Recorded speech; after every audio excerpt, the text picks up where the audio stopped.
स्वागत है। तो इस प्रैक्टिस सेट 4 नंबर हम लोग देख लेते हैं। 4 नंबर का प्रैक्टिस सेट है। इससे पहले 3 प्रैक्टिस सेट हमने अपलोड कर दिया है अपने चैनल पे, वहाँ से आप उसको देख सकते हैं। ठीक है। और जो जितने प्लेलिस्ट, जितने आर यूपीपीसीएस बीपीपीएससी जिसके लिए जितना मैं पढ़ा हूँ, सब डिस्क्रिप्शन में सबका लिंक है। आप जो है बस उस लिंक पे क्लिक करके आप सीधे प्लेलिस्ट में जा सकते हैं। सबका प्लेलिस्ट है नीचे, आप जरूर से एक बार चेक करिए। आप उसको क्या कहते हैं कि जो मोर में लिखा होता है, नीचे लिखा होगा मोर लिखा होगा, जिसमें डिस्क्रिप्शन वाला होता है मोर लिखा होता है। मोर पे क्लिक करेंगे, पूरी प्लेलिस्ट आ जाएगी। आपको कहीं जाने की जरूरत नहीं है, आप वहीं से क्लिक करके सीधे ऊपर पूरा लिखा होगा, सीधे आप जाके वो देख सकते हैं। तो काफ़ी इंपॉर्टेंट सारे टॉपिक्स और सारे वीडियो जो है उसको आप देख लीजिएगा। ठीक है। तो प्रैक्टिस सेट नंबर 4 है ये। ठीक है। इसमें जो है जिस तरह के फैक्चुअल क्वेश्चन में पूछता है उस तरह का ये पेपर बना हुआ है। ठीक है। और जितने हमने टेस्ट कराया है उसमें कॉन्सेप्चुअल और फैक्चुअल मिक्स था। इसमें फैक्चुअल और कॉन्सेप्चुअल है, मगर कॉन्सेप्चुअल थोड़ा कम है, फैक्चुअल ज़्यादा है इसमें। तो इसमें आप फैक्ट वाली जो चीज़ें हैं वो याद होनी चाहिए, याद हो जाएंगी आपकी धीरे धीरे। ठीक है। तो चलिए चौथा नंबर का प्रैक्टिस सेट, पहला क्वेश्चन देखते हैं इसका कि भारत में साहित्य और शिक्षा पर खर्च करने हेतु 1 लाख रुपए का प्रावधान किस एक्ट में किया गया था। तो ये नॉर्मल क्वेश्चन है।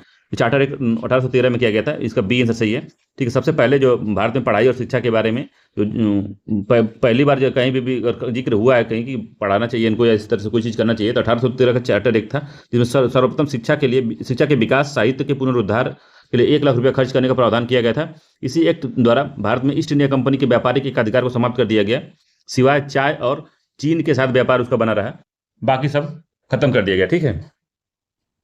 दूसरा क्वेश्चन है कि सल्तनत काल में स्थापित दीवाने मुस्तखराज विभाग का संबंध किससे था। तो सैनिक सुधार से था, दरबारी शिष्टाचार से था, बकाया लगान की वसूली से था, नगरीय स्वच्छता से था। तो ये बकाया वसूली से था, सी आंसर सही है। दीवाने मुस्तखराज जो था वो दीवाने मुस्तखराज विभाग संबंध बकाया वसूली से था। इस विभाग की स्थापना किसने की थी, तो जान जाइए अलाउद्दीन खिलजी ने की थी। इंपॉर्टेंट याद रखिएगा।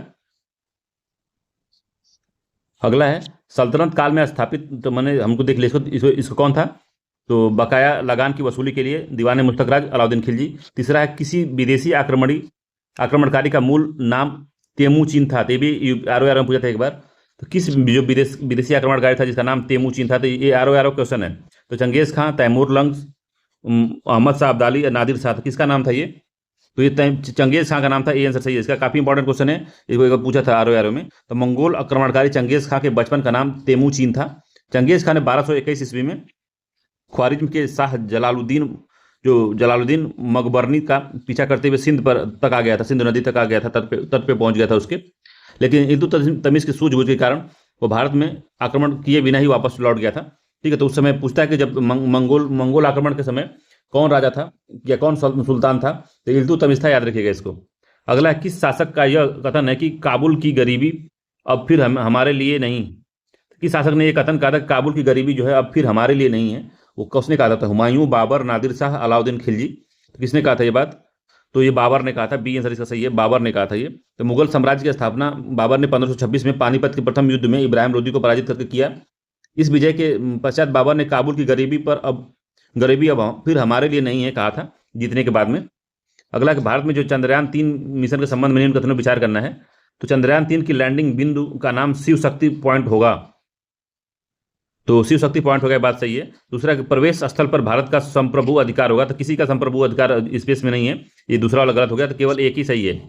आज तक किसी का कोई संप्रभु अधिकार जो अंतरिक्ष के संसाधन पे नहीं है। अगला है QZSS किस राष्ट्र की नेविगेशन प्रणाली है। तो जो QZSS किस राष्ट्र की है, तो ये जापान की है। ठीक है। अमेरिका की नहीं है, रूस की भी नहीं है, चीन की भी नहीं है, जापान की है। डी आंसर सही है। ठीक है। अमेरिका की जीपीएस है, सब जानते हैं जीपीएस हम लोग यूज करते हैं। अमेरिका की जीपीएस अमेरिका का है, ग्लोबल पोजिशनिंग सिस्टम। रूस का जो है ग्लोनास है। ठीक, ग्लोनास है रूस का।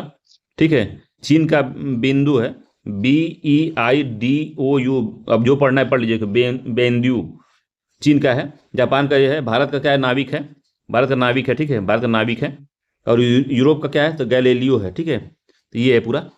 7वां है निम्नलिखित में से कौन सा सबसे कम अभिक्रियाशील है। सबसे कम अभिक्रियाशील कौन है, मैग्नीशियम है, हाइड्रोजन है, पारा है, एल्युमिनियम है। तो सबसे कम कौन सा है बताइए। तो पारा सबसे कम अभिक्रियाशील है इसमें। ठीक है। तो सर्वाधिक जो अभिक्रियाशील होता है वो कौन होता है, तो सर्वाधिक जो होता है पोटेशियम होता है। सर्वाधिक अभिक्रियाशील पोटेशियम है, फिर आता है सोडियम, फिर आता है कैल्शियम, फिर आता है मैग्नीशियम, फिर आता है एल्युमिनियम, फिर आता है जिंक, फिर आता है आयरन, फिर आता है लेड, फिर आता है हाइड्रोजन, फिर आता है कॉपर, फिर आता है पारा, फिर आता है सिल्वर, फिर आता है गोल्ड। गोल्ड सबसे कम रिएक्टिव होता है, याद रखिएगा इसको। तो ये पूरा जो है सबसे अधिक पोटेशियम होता है, तो पोटेशियम दिया नहीं है इसमें। तो सब इस श्रेणी में मैग्नीशियम पारा के बाद में होता है।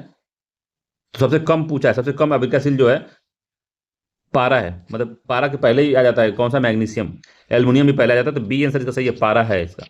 निम्नलिखित में से असत्य युग्म चुनना है हमको। तो मौलिक जो मैलिक अम्ल होता है वो किसमें मिलता है? तो मैलिक अम्ल सेव में मिलता है। ग्लूटेमिक अम्ल जो है गेहूं में मिलता है। ऑक्जेलिक अम्ल दुग्ध और मक्खन लिखा, तो ऑक्जेलिक का दूध और मक्खन में नहीं मिलता है, ये गलत है। ये कार्बनिक ये पत्तेदार हरी सब्जियों में मिलता है, जबकि दुर्गंध युक्त मक्खन में ब्यूटायरिक अम्ल मिलता है। ब्यूटायरिक अम्ल जो होता है वो मक्खन में मिलता है। मैलिक अम्ल सेव में पाया जाता है, तो सभी जान गए। तो ऑक्जेलिक अम्ल जो है कार्बनिक यौगिक जो कि पत्तेदार हरी सब्जियों में पाया जाता है। तो सी वाला ऑप्शन ये गलत है। ठीक है, सी वाला ही सही है। गलत चयन पूछना था, गलत चयन हमको करना था, तो सी वाला ही सत्य है, सी वाला ही गलत है। अगला है कि एक करंट अफेयर से छोड़ देते हैं, ये भी करंट अफेयर से, ये भी करंट अफेयर से छोड़ देते हैं। देखिए ब्याज सम्मान के बारे में पूछा, हमने सम्मान का वीडियो पढ़ा दिया, आप वहां से देख लीजिएगा उसको। सम्मान और अवार्ड का जो वीडियो है करंट अफेयर्स को अपलोड कर दिया हूँ, उसको आप मेरे चैनल पर देख सकते हैं, करंट अफेयर्स इशू वाले प्लेलिस्ट में जाके। अगला है निम्नलिखित में से सुमेलित कीजिए। तो दयानंद सरस्वती कौन सा चलाए थे? स्वामी विवेकानंद कौन? आत्मारंग पांडुरंग कौन? शिव नारायण क्या चलाए थे? ठीक है, तो देव समाज कौन चलाया था? देव समाज शिव नारायण चलाए थे। ठीक है, याद रखिएगा, देव समाज शिव नारायण था, तो एक हो गया। आत्मारंग पांडुरंग ने कौन सा समाज चलाया था? आत्मारंग पांडुरंग क्या चलाए थे, बताइए, जल्दी बताइए। तो प्रार्थना समाज चलाए थे। ठीक है, स्वामी विवेकानंद क्या चलाए थे? तो रामकृष्ण मिशन।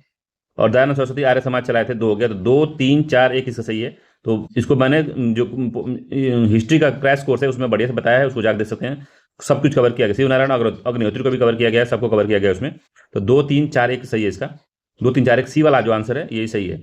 अगला है प्रसिद्ध सामाजिक सुधारक जो ज्योतिबा राव फूले जी ने निम्नलिखित में से किस पुस्तक की रचना की थी? तो इंपॉर्टेंट है, याद रखिएगा, पूछता एग्जाम में। तो इंडिया स्ट्रगल नहीं था, हिंदू स्वराज भी नहीं था, इनका गुलामगिरी था। सी आंसर सही है, गुलामगिरी था। दलित समाज भी नहीं था इनका, वो गुलामगिरी था। तो ज्योतिबा फुले ने गुलामगिरी पुस्तक लिखी थी, और उन्होंने जात पात छुआछूत सामाजिक बुराइयों की कटु आलोचना की। इन्होंने सत्यशोधक समाज की स्थापना 1873 में की थी। सत्यशोधक समाज 1873 में किया था इन्होंने इसकी स्थापना। ठीक है, अगला है कि प्रिसेप्ट्स ऑफ जीसस नामक पुस्तक की रचना किसने की थी? तो प्रिसेप्ट ऑफ जीसस की रचना दयानंद सरस्वती ने नहीं की थी, रामानंद ने नहीं की थी, चार्ल्स बिलिंगसन ने नहीं की थी, राजा राम मोहन राय ने की थी। डी आंसर सही है इसका, राजा राम मोहन राय ने प्रिंसिप ऑफ जीसस नामक पुस्तक की रचना की थी, राजा राम मोहन राय ने की थी। ठीक है, इस पुस्तक में उन्होंने यीशु के दैवी होने के सिद्धांत को खारिज किया, और उन्होंने 1828 में ब्रह्म समाज की स्थापना की थी। अगला है कि वोल्टेज स्थिर रहे और एक अधिक लैंपों को श्रेणी या परिपथ में जोड़ा जाए तो परिपथ की कुल धारा क्या होगी? तो अब वोल्टेज अगर सेम है, मतलब स्थिर है, कांस्टेंट है वोल्टेज, अगर 20 वोल्टेज का है तो 20 लगातार पूरे वायर में रहेगा। श्रेणी क्रम में किसी को जोड़ दिए हैं, तो पहला वाला बल्ब तेज जलेगा, दूसरा वाला उससे कम जलेगा, तीसरा वाला उससे कम जलेगा, चौथा वाला कम जलेगा, पांचवा और कम जलेगा, जो लास्ट वाला जलेगा ही नहीं। तो क्या हो जाएगा? घटती है। तो क्या होता है परिपथ में कुल धारा क्या होती है? घटती है, बढ़ती है, स्थिर रहती है, कभी घटेगी कभी बढ़ेगी। तो बताइए क्या होगा 15 का? तो घटती है, ये आंसर सही है, घटती है। इसीलिए कभी भी वायरिंग जो होती है वो पैरेलल होती है, सीरीज नहीं होती। सीरीज में क्या होता है, पहले वाला क्या, जैसे अभी कभी कभी देखेंगे तो जो बिल्डिंग होती है कभी कभी उसमें सीरीज में अगर वो जुड़ जाएगा, क्या कहते हैं, जो पानी वाला है तो सबसे ऊपर वाला नीचे वाला खोल देगा टोटी, तो ऊपर वाले में पानी ही नहीं आएगा। उसी तरीके से ये है, अगर श्रेणी क्रम में कोई चीज़ जोड़ दिया आप तो क्या होगा इसमें कि पहले वाला तेज बल्ब जलेगा, दूसरा वाला थोड़ा कम जलेगा, तीसरा वाला कम जलेगा, लास्ट वाला जलेगा ही नहीं। तो इसीलिए पैरेलल में जोड़ा जाता है, याद रखिएगा, पैरेलल में जोड़ा जाता है। तो पैरेलल वाले में क्या रहती है, तो स्थिर रहती है, हर जगह वोल्टेज समान रहता है पैरेलल जब वायरिंग होती है। तो 16वां है स्वप्न का अध्ययन विज्ञान किस शाखा के अंतर्गत किया जाता है? तो स्वप्न का जो अध्ययन किया जाता है किस शाखा के अंतर्गत किया जाता है, इसमें बताना है। तो साइनोलॉजी है, बनीरोलॉजी है, या साइटोलॉजी है, या एंड्रोलॉजी है, क्या किस में किया जाता है?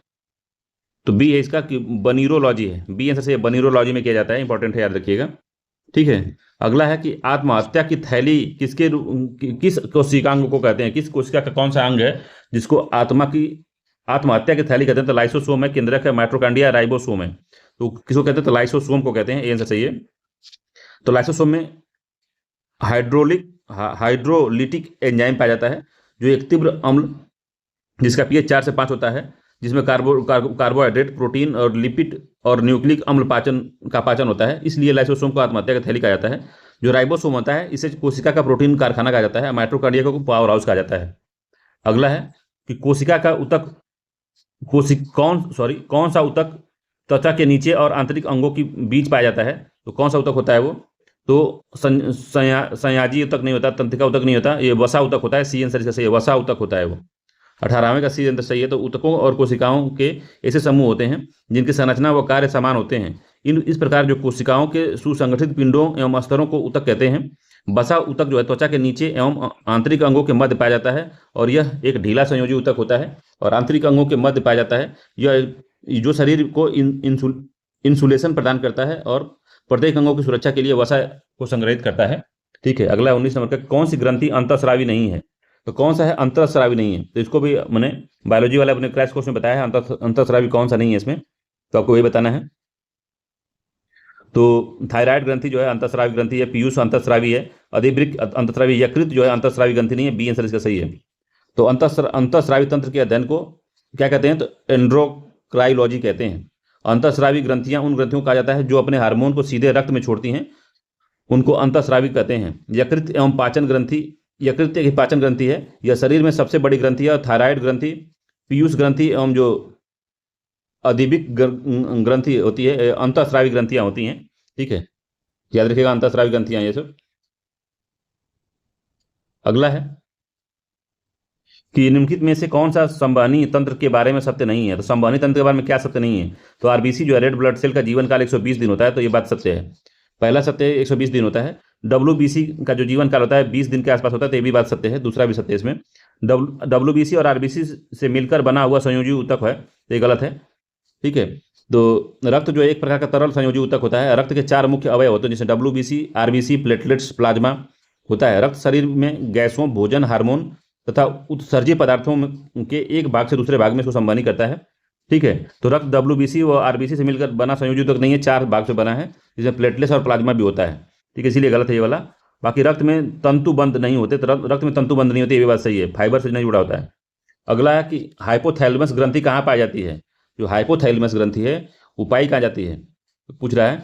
तो उदर के ठीक नीचे नहीं, गर्दन के निचले हिस्से में नहीं पाई जाती, श्वास नली में इससे जुड़ी नहीं होती, ये मस्तिष्क में पाई जाती है। डी आंसर सही है। तो हाइपोथैलेमस ग्रंथि मस्तिष्क में पाई जाती है, जो पीयूष ग्रंथि के माध्यम से तंत्रिका तंत्र में अंतःस्रावी तंत्रों के साथ जोड़ती है। यह शरीर की गतिविधियों जैसे शरीर का तापमान हो गया, भोजन, पानी के लिए संतुलित और उसको नियंत्रित करती है। अगला है कि रामसर सचिवालय कहाँ अवस्थित है? तो रामसर जो सचिवालय है कहाँ पे बताना है आपको। तो ईरान में है, तो ईरान में नहीं है, मैक्सिको में भी नहीं है, स्विट्जरलैंड में है वो। ठीक है, रामसर का सचिवालय जो है ग्लैंड स्विट्जरलैंड में है, ग्लैंड स्विट्जरलैंड में स्थित है। प्रत्येक 2 फरवरी को विश्व आर्द्र भूमि दिवस ईरान के रामसर वर्ष 1971 में हस्तांतरित आर्द्र भूमि पर अंतर्राष्ट्रीय कन्वेंशन के उपलक्ष्य में मनाया जाता है 2 फरवरी के दिन। ठीक है, इसको याद रखिएगा। अगला कि सर्वेंट ऑफ इंडिया सोसाइटी नामक जो संस्था का निर्माण स्थापना किसने किया था? सर्वेंट ऑफ सोसाइटी की स्थापना किया था डीवी कर्वे ने नहीं, गोपाल कृष्ण गोखले ने, विष्णु शास्त्री पंडित ने, भीमराव अम्बेडकर ने। सर्वेंट ऑफ इंडिया सोसाइटी की स्थापना किया किसने था? तो गोपाल कृष्ण गोखले ने किया था। बी आंसर सही है। 1905 में सर्वेंट ऑफ इंडिया सोसाइटी का स्थापना उदारवादी नेता गोपाल कृष्ण गोखले ने की थी। विष्णु शास्त्री पंडित ने विधवा पुनर्विवाह संघ की स्थापना की थी। विधवा इंपॉर्टेंट याद रखिएगा, विधवा पुनर्विवाह संघ विष्णु शास्त्री पंडित ने किया था। 24वां कि महात्मा गांधी द्वारा स्थापित हरिजन सेवक संघ के प्रथम अध्यक्ष कौन थे? तो हरिजन सेवक संघ के प्रथम अध्यक्ष कौन थे? तो रामास्वामी नायकर नहीं थे, एमएन जोशी भी नहीं थे, महात्मा गांधी भी नहीं थे, जीडी बिरला थे। डी आंसर सही है। तो जीडी बिरला थे भाई साहब, याद रखिएगा, जीडी बिरला था। डी आंसर सही है इसका। इलवर्ट बिल विवाद किस गवर्नर जनरल वायसराय के समय आया था? तो लॉर्ड लिटन था, रिपन था, जानसोर था, कॉर्नवालिस था। ये दोनों नहीं थे, लिटन था कि रिपन था, बताइए इसमें। तो वो लॉर्ड रिपन था। बी आंसर सही है। इलवर्ट बिल विवाद 1883 में आया था, ये भी याद रखिए। लॉर्ड रिपन का काल क्या था? 1880 से 84 तक। ठीक है, इसी समय आया था। और यह विवाद न्यायिक क्षेत्र से जुड़ा हुआ था, जिसका उद्देश्य जो है न्यायपालिका में भारतीय और यूरोपीय सदस्यों के मध्य अंतर को समाप्त करना था।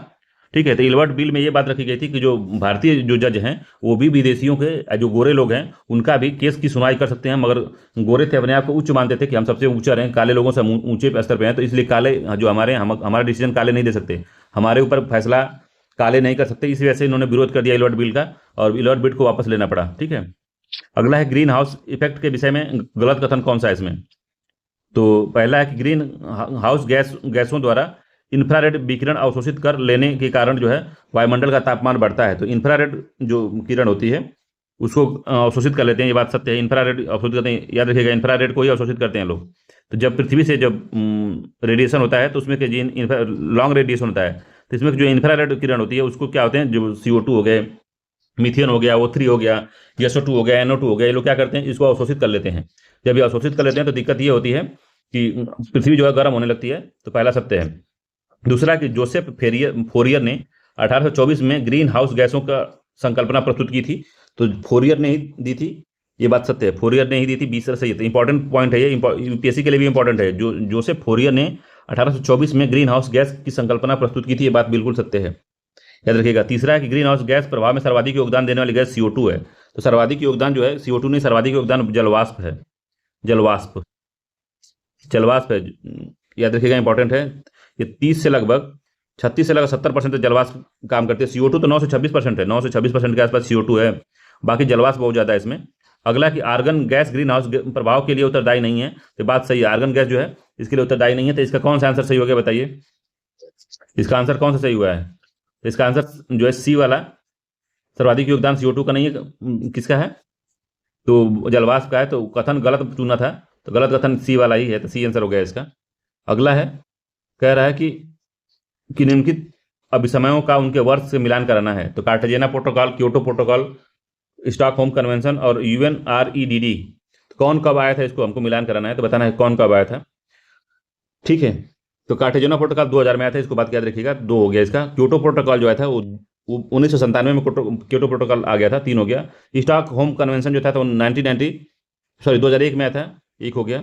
और UN जो था, UN रेड जो था 2008 में आया था, तो 4 हो गया। तो 2 3 1 4 इसका सही है, 2 3 1 4, 2 3 1 4 इसका पहला ही सत्य है। ठीक है, याद रखिएगा, पहला ही सत्य इसका, इंपॉर्टेंट है। इस तरह से मैचिंग कराता है कन्वेंशन को। ठीक है, कन्वेंशन मैंने अपने पर्यावरण वाले उसमें क्रैश कोर्स में करवा दिया हूँ, RO UPPCS के लिए, देख लीजिएगा उसको। अगला है कि IPCC जलवायु परिवर्तन पर अंतर सरकारी पैनल के विषय में कौन सा कथन असत्य है, बताना है। तो इसका गठन 1990 में हुआ था, तो क्या ये बात सत्य है? 1990 में हुआ था इसका गठन, तो पहला ही गड़बड़ है इसका, 1990 में नहीं होता। 1988 में विश्व मौसम संगठन है, विश्व मौसम विज्ञान संगठन जो है, WMO जिसको कहते हैं, WMO जिसको कहते हैं, कहाँ गया, WMO जिसको कहते हैं, WMO, और जो UN के संयुक्त राष्ट्र संघ के UNEP द्वारा अंतर सरकारी पैनल के रूप में स्थापित किया गया था। इसका उद्देश्य विभिन्न सरकारों और वैज्ञानिक को अवसर क्या करना, जानकारी प्रदान करना कि जलवायु संबंधी नीतियां निर्माण को कैसे किया जाए, क्या किया जाए। तो जलवायु परिवर्तन के बारे में बताना, इसका कार्य जलवायु परिवर्तन के बारे में बताना और उसको नीतियां बनाना इसका काम था। तो पहला इसका गलत है, ये वाला 1998 में हुआ था, 1988 में हुआ था, 98 नहीं 1988 में हुआ था इसका, 90 में नहीं हुआ, गलत हो गया। IPCC स्वयं कोई वैज्ञानिक अनुसंधान नहीं करता है। 2007 में IPCC को, ये भी सत्य है, दूसरा सत्य है इसका, 2007 में IPCC को संयुक्त रूप से नोबेल जो पुरस्कार दिया गया था, ठीक है, शांति का। IPCC जलवायु परिवर्तन के आकलन हेतु संयुक्त राष्ट्र का एक निकाय है, तो ये भी बात सत्य है, पहला ही गलत है, 1998 में गठन हुआ था इसका। ठीक है, अगला है, अगला क्वेश्चन है इसमें कि उन संख्या का चयन कीजिए जो निम्नलिखित श्रेणी के जो चिन्ह है इसके स्थान पे आएगी। तो क्या आएगा अगला टर्म, इसमें क्या आएगा ये बताना है। तो 40 है, 80 है, 117, 154 है। तो इसमें क्या जुड़ रहा है, तो 37 में क्या जोड़ें कि 80 हो जाए, 37 में हम अगर 43 में क्या जोड़ें कि 80 हो जाए, 43 में क्या जोड़ें कि 80 हो जाए। तो 43 में हम 37 जोड़ रहे हैं, अगर 43 में 37 जोड़ेंगे तो कितना हो जाएगा, 0 4 3 7 1 8 हो जाएगा। ठीक है, 43 में 37 जोड़े तो 100 हो गया, कितना 80 हो गया। 80 में 37 जोड़े कितना हो गया, 117 हो गया। 117 में 37 जोड़े तो 154 हो गया। 154 में अगर 37 जोड़ दिए, 37 जोड़ा, हर टर्म में 37 जोड़ा जा रहा है तो 191 होगा। ठीक है, 191 होगा इसका, डी आंसर सही है। तो सब में क्या हो रहा है, 37 जोड़ा जा रहा है। अगला है, दी गई तालिका का ध्यानपूर्वक अध्ययन कीजिए और विकल्पों के माध्यम से चयन कीजिए।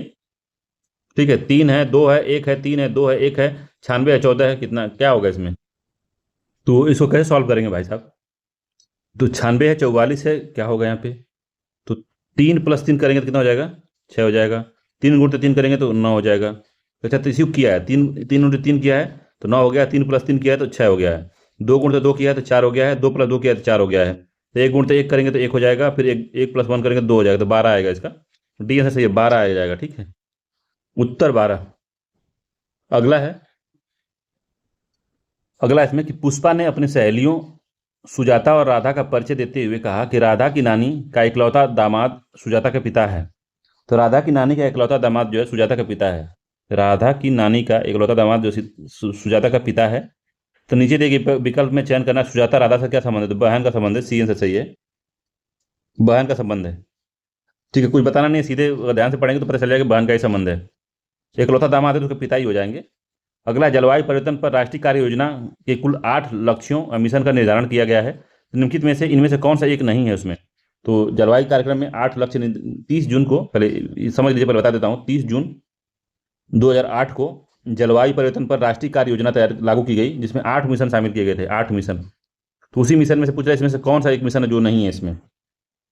तो बता देता हूँ पहले, फिर झांटिएगा। तो पहला मिशन था उसका राष्ट्रीय सौर मिशन, दूसरा है उन्नत ऊर्जा दक्षता के लिए राष्ट्रीय मिशन, सतत आवास एवं राष्ट्रीय मिशन, राष्ट्रीय जल मिशन,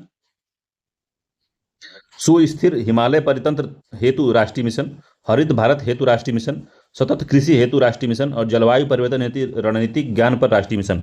ये मिशन था, ठीक है। और तो इसमें क्या कह दिया? तो पहला उन्नत ऊर्जा दक्षता के लिए राष्ट्रीय मिशन, ये बात सत्य है। हरित भाषा हेतु राष्ट्रीय मिशन, ये भी सत्य है। जलवायु परिवर्तन हेतु राष्ट्रीय ज्ञान पर राष्ट्रीय मिशन, ये भी सत्य है। नदी जोड़ो परियोजना मिशन, नदी जोड़ो राष्ट्रीय मिशन नहीं था, डी वाला नहीं है इसमें, डी गलत है। यही सत्य है कि यही वाला नहीं था, बाकी सब था। अगला है कि जैव विविधता को मापने के लिए जैव विविधता को अल्फा बीटा गामा नामक श्रेणियों में विभाजित किया था। उपरोक्त में से विभाजन किसके द्वारा किया था? किस वैज्ञानिक ने अल्फा बीटा गामा का विभाजन किया था? तो वाल्टर जी रोसेन नहीं थे, सी जे बैरो भी नहीं थे, आर एच वीटेकर थे। तो सी आंसर सही है इसका, जो आर ए वीटेकर थे यही किए थे, ठीक है। तो क्या होता है अल्फा बीटा गामा जो जैव विविधता होती है? तो अल्फा विविधता किसी एक ही परितंत्र की जैव विविधता होती है। तो कोई एक परितंत्र, माना जलीय परितंत्र है, तो जलीय, केवल जलीय परितंत्र की हम बात करेंगे। आपके आपके आसपास का एक तालाब है, आपके घर के आसपास, तो उस तालाब में जो जैव विविधता है उसके बारे में बात करेंगे, तो हम कहेंगे कि अल्फा जैव विविधता है वो, ठीक है। बीटा के अल्फा बीटा क्या होता है? तो विभिन्न परितंत्रों के मध्य की जैव विविधता। तो मान ली वहीं पे आपका जलीय परितंत्र है, फिर वहाँ पे एक घास परितंत्र है, फिर वहीं पे एक बगीचा है, तो बगीचा वाला जो तंत्र है बाग परितंत्र है। इन तीनों की जैव विविधताओं को हम कहेंगे बीटा जैव विविधता। इनके मध्य की जो जैव विविधता होगी उसको हम बीटा जैव विविधता कहेंगे, ठीक है। गामा, तो एक क्षेत्र द्वारा एक क्षेत्र द्वीप की संपूर्ण जैव विविधता को कहते हैं। तो एक क्षेत्र द्वीप का जो संपूर्ण विविधता होती है उसको कहते हैं। जैसे मान लें पूरे भारत की जो जैव विविधता होगी वो गामा जैव विविधता होगी। 34वां है कि जैव विविधता हॉट स्पॉट के संदर्भ में असत्य कथन का चयन करना है। तो जो जैव विविधता हॉट स्पॉट है उसके बारे में क्या असत्य है बताना है, ठीक है। तो पहला है कि विश्व में 36 जैव विविधता हॉट स्पॉट क्षेत्र हैं, जिसमें अंतिम शामिल हॉट स्पॉट न्यूजीलैंड में स्थित है। तो बताना है कौन सा सत्य है, कौन सा जिसमें असत्य है। तो पहला ही असत्य है इसमें, ठीक है। तो नॉर्थ सेंट्रल अमेरिका में नॉर्थ अमेरिकन तटीय मैदान को 36वां हॉट स्पॉट घोषित किया गया है। और हॉट स्पॉट क्षेत्र में पृथ्वी का भूमि का लगभग 2.3% ये लिखा है कि ये हॉट स्पॉट क्षेत्र में पृथ्वी की कुल भूमि का लगभग 2.3% क्षेत्र रखते हैं। ये बात सत्य है। अगला है कि विश्व के लगभग 50% जो पौधे इन्हीं हॉट स्पॉट क्षेत्र के अंतर्गत आते हैं, ये भी बात सही है। भारत में 4 जो जैव विविधता हॉट स्पॉट हैं, ये भी बात सही है। तो 4 कौन कौन से उसको नोट कर लीजिए। तो पश्चिमी घाट हो गया, ठीक है, पश्चिमी घाट हो गया। पूर्वी हिमालय है, जो नॉर्थ ईस्ट वाला हिमालय है वो वाला पूर्वी हिमालय, ठीक है। पश्चिमी हिमालय नहीं, पूर्वी है। इंडो वर्मा क्षेत्र, इंडो जो वर्मा क्षेत्र है पूरा, जैसे ये पूरा भारत है उधर, और ये म्यांमार वाला पूरा क्षेत्र जो है ये सब शामिल है इसमें। इंडो वर्मा क्षेत्र यही है, ये नागालैंड और इधर मिजोरम वाले क्षेत्र पूरा ये। अब पूर्वी हिमालय में ये उत्तर की जो पहाड़ियाँ जितनी आती हैं पूर्वी हिमालय में सब आता है। बाकी सुंडालैंड है, जो सुंडालैंड, ठीक है, सुंडालैंड 4 हो गया ये, ठीक है। आइए मैं पूछे सुंडालैंड कहाँ है, ठीक है। तो ये जो है, तो इसका पहला वाला, इसका ए आंसर सही है। यही वाला गड़बड़ था मामला पहले वाले का, क्योंकि वो जैव विविधता नॉर्थ सेंट्रल अमेरिका में अमेरिकन तटीय मैदान में 36वां हॉट स्पॉट को घोषित किया गया है, ठीक है। अगला है तीरथगढ़ जलप्रपात किस राष्ट्रीय उद्यान में अवस्थित है? तो तीरथगढ़ जो राष्ट्रीय उद्यान है वो कहाँ पे अवस्थित है? तो किस राष्ट्रीय उद्यान में है तीरथगढ़? इंपॉर्टेंट है, याद रखिएगा। कांगेरी घाटी राष्ट्रीय उद्यान है, अंशी राष्ट्रीय उद्यान है, संजय राष्ट्रीय उद्यान है, पीन वैली राष्ट्रीय उद्यान है। तो कौन सा राष्ट्रीय उद्यान है तीरथगढ़ में? तो कांगेरी घाटी राष्ट्रीय उद्यान के अंतर्गत ये तीरथगढ़ जलप्रपात आता है। तीरथगढ़ जलप्रपात इंपॉर्टेंट है, याद रखिएगा इसको। तो कांगेरी घाटी राष्ट्रीय उद्यान है। तो कांगेरी घाटी राष्ट्रीय उद्यान है कहाँ? तो कांगेरी घाटी याद रखिएगा छत्तीसगढ़ में है, छत्तीसगढ़ में है ये, बस्तर जिले में। कांगेरी घाटी के बारे में यूपीएससी में क्वेश्चन पूछा था। इस राष्ट्रीय उद्यान में 3 जो है असाधारण गुफाएं पाई जाती हैं, जिसमें कुटुमसर गुफा है, कैलाश और दंडक गुफाएं हैं। ये गुफाएं स्टेलेग्माइट और स्टेलेक्टाइट संरचना से युक्त है। तो मतलब क्या होता है इसका, तो जो ऊपर से देखेंगे कभी कभी जैसे पूरा जो गुफा होती है तो ऊपर से टपकता रहता है, कुछ नमक टाइप का लवण टपकते रहते हैं, और ये धीरे धीरे क्या करते हैं, नीचे से एक आकार बनाते हैं, धीरे धीरे ये ऊपर उठने लगता है। यहाँ पे इस जो होता है ऐसे करके, तो यहाँ पे इस तरह की देखेंगे तो अवसंरचना बन जाएगी। तो जो ऊपर से नीचे लटके होते हैं उन एक को स्टेगमेलाइट कहते हैं, और नीचे से जो बनते जाते हैं ऊपर की तरफ उसको हम कहते हैं स्टेलेक्टाइट और एक स्टेलेग्माइट कहते हैं। ठीक है। 36वां है कि मियावाकी पद्धति संबंधित है, तो जल संरक्षण से नहीं है, वन संरक्षण से है।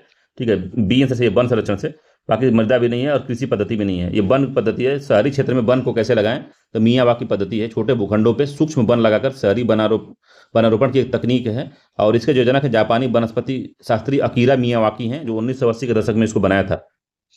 अकीरा मियावाकी उनका नाम था। यह पद्धति पौधों में 10 गुना तेजी से वृद्धि व सामान्य से 30 गुना अधिक सघनता सुनिश्चित करता है, याद रखिएगा।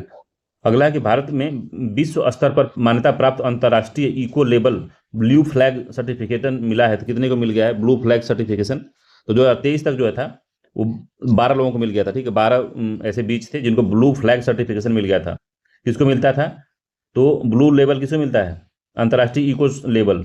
तो ये जो बीच होते हैं, समुद्र के बीच होते हैं, उनको मिलता है। 12 लोगों को मिला है 2023 में, अब तो बढ़ गया होगा।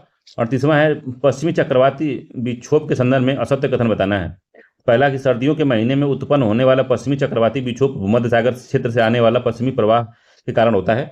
पश्चिमी प्रवाह के कारण भी ये हो सकता है, ये बात सत्य है। तो पहला सत्य हो सकता है ऐसा। दूसरा है कि वे प्रायः भारत के पश्चिमी और उत्तरी पश्चिम क्षेत्रों में प्रभावित करते हैं। तो हाँ, उधर बारिश करते हैं ये। पंजाब, हिमालय और जम्मू कश्मीर, पश्चिमी यूपी वाले क्षेत्र में बारिश होती है। तो अगला शीतकाल में इन अस्थायी तौर पर इन्हें महावट कहा जाता है। तो महावट कहा जाता है इनको, अस्थायी स्थान पे महावट बोला जाता है, ये बात सत्य है। पश्चिमी विक्षोभ मुख्यतः पूर्वी तटों को ज़्यादा प्रभावित करते हैं, तो ये गलत है। ये पूर्वी तट को प्रभावित नहीं करते, डी वाले का गलत है। तो शीत ऋतु में भारत के ऊपरी मैदानों में पश्चिमी एवं उत्तरी पश्चिम में चक्रवाती विक्षोभ के अंतर्प्रभाव विशेष लक्षण है। यह कम दाब वाली जो प्रणाली भूमध्य सागर एवं पश्चिमी एशिया के ऊपर उत्पन्न होती है तथा पश्चिमी पवनों के साथ भारत में प्रवेश करती है। यह शीतकाल में वर्षा है जो स्थानीय तौर पर मझावट कहा जाता है, और पश्चिमी विक्षोभ पूर्वी तटों को प्रभावित नहीं करता। ये सरासर गलत लिखा है। अगला है कोरोमंडल तट पर अधिकतर वर्षा किन चक्रवातों के कारण होती है? जो कोरोमंडल तट है उस पर जो अधिकतम वर्षा होती है वो किस चक्रवात के कारण होती है? तो उष्ण कटिबंधीय चक्रवात कारण होती है, ये वाला सत्य है। उपोष्ण आता नहीं है, पश्चिमी विक्षोभ यहाँ आता नहीं है, और इनमें से कोई नहीं। और इसमें दक्षिण पश्चिम जो नॉर्थ ईस्ट मानसून है उसी से बारिश भी होती है यहाँ पे सर्दी के दिनों में। कोरोमंडल तट कौन सा कहलाता है? ये कोरोमंडल तट है। ठीक है, क्या देखिए कोरोमंडल तट उड़ीसा, पश्चिम बंगाल, बांग्लादेश और तमिलनाडु, ये सब पूरे जो क्षेत्र हैं ये लोग उष्णकटिबंधीय चक्रवातों के दायरे में आते हैं। अगला नारियल, ताड़, क्योडा, एंगर के वृक्ष निम्न में से किस प्रकार के वनों में पाए जाते हैं? तो मैंग्रोव वन नहीं है, पर्वतीय वन है, कटीले वन है, उष्णकटिबंधीय पर्णपाती वन है। किस वनों में आते हैं ये लोग? नारियल वाले जितने भी पेड़ हैं तो मैंग्रोव वन में आते हैं, याद रखिएगा। ये आंसर सही है, मैंग्रोव वनों में आते हैं लोग। पर्वतीय वन नहीं है, कटीले वन नहीं है, उष्णकटिबंधीय पर्णपाती वन नहीं है, ये आंसर सही है, ये मैंग्रोव वन में आते हैं। 41वां सामान्य व वाणिज्यिक उद्देश्य हेतु खनिजों को कितने प्रकार में बांटा गया है? तो सामान्य व वाणिज्यिक उद्योग के लिए खनिजों को कितने उसमें बांटा गया है? तो 2, 3, 4, 5, 3 में बांटा गया है। बी आंसर सही है, 3 में बांटा गया है। 3 तरह के खनिज हैं, धात्विक है, अधात्विक है और ऊर्जा खनिज हैं। तो पढ़ाए हैं केमिस्ट्री में आपको, धात्विक, अधात्विक और ऊर्जा खनिज जो होते हैं ये इसमें पाए जाते हैं। 3 तरह के पाए जाते हैं। बी आंसर इसका सही है, ऊर्जा खनिज। ठीक है, याद रखिएगा, इंपॉर्टेंट है। और मैंग्रोव वन में क्या क्या कौन कौन से बनाते हैं भैया? तो मैंग्रोव वन में नारियल भी है, नारियल है, ताड़ है, जिसे ताड़ी चूता है, ताड़ी वाला जो मामला है, माठे की तरह जो लगता है छाछ है, ताड़ है, क्योडा है, एंगोर के वृक्ष भी पाए जाते हैं इसमें।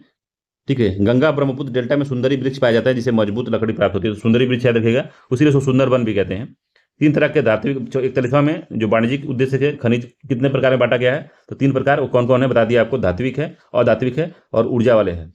अगला है कि सीमा सड़क संगठन border road organisation BRO, border road organisation का जो है स्थापना किस वर्ष की गई थी बताना है आपको। किस वर्ष किया गया था इसका स्थापना? तो 1960 में की गई थी। BRO की स्थापना 1960 में किया गया था, याद रखिएगा। तो BRO करता क्या है? तो सीमा संगठन जो है, सीमा सड़क संगठन स्थापना 1960 में की गई थी। और इसका कार्य क्या है? तो उत्तर तथा उत्तर पूर्वी जो सीमावर्ती क्षेत्र में जो सामरिक महत्व की सड़कें होती हैं उनका विकास करना, और ये रक्षा मंत्रालय के अधीन आता है, ये भी बात याद रखिएगा। अगला है कि निम्नलिखित में से कौन सी अक्षांश रेखा भारत को लगभग 2 बराबर हिस्सों में बांटती है? तो मकर रेखा नहीं है, आर्कटिक नहीं है, अंटार्कटिक नहीं, कर्क रेखा है। ठीक है, डी आंसर से कर्क रेखा है, 23.5 डिग्री पे आती है, कर्क रेखा है। अगला है हिमालय पर्वत श्रृंखला का विस्तार पश्चिम पूर्व दिशा में सतलज नदी से लेकर ब्रह्मपुत्र नदी तक है। तो पहला ही मामला पूछ रहा है कौन सा इसमें असत्य है, बताना है, असत्य बताना है हमको। तो पहला असत्य है, ठीक है, ये सिंधु नदी जो हिमालय का पूर्वी और पश्चिमी जो है वो सिंधु से लेकर ब्रह्मपुत्र तक फैला है, तो पहला गलत हो गया है।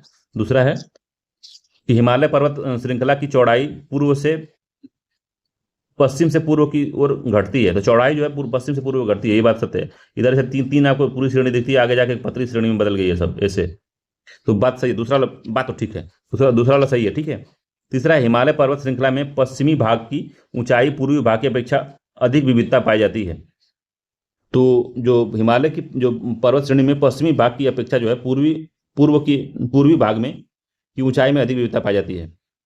हिमालय में कह रहा है कि जो पर्वत श्रृंखला के पश्चिमी भाग की ऊंचाई में पूर्वी भाग की अपेक्षा अधिक विविधता पाई जाती है। नहीं भाई, इसमें जो है पूर्वी में अधिक ऊंचाई विविधता पाई जाती है, पूर्वी वाले में, पश्चिमी में कम विविधता पाई जाती है।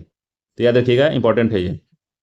तो हिमालय जो दूसरा इसका पॉइंट है, ये सत्य है कि हिमालय विश्व की सबसे ऊंची पर्वत श्रृंखला है, और इसकी जो ऊंचाई चौड़ाई है कश्मीर में 400 किलोमीटर है और अरुणाचल प्रदेश में 150 किलोमीटर है, बस इतना ही है।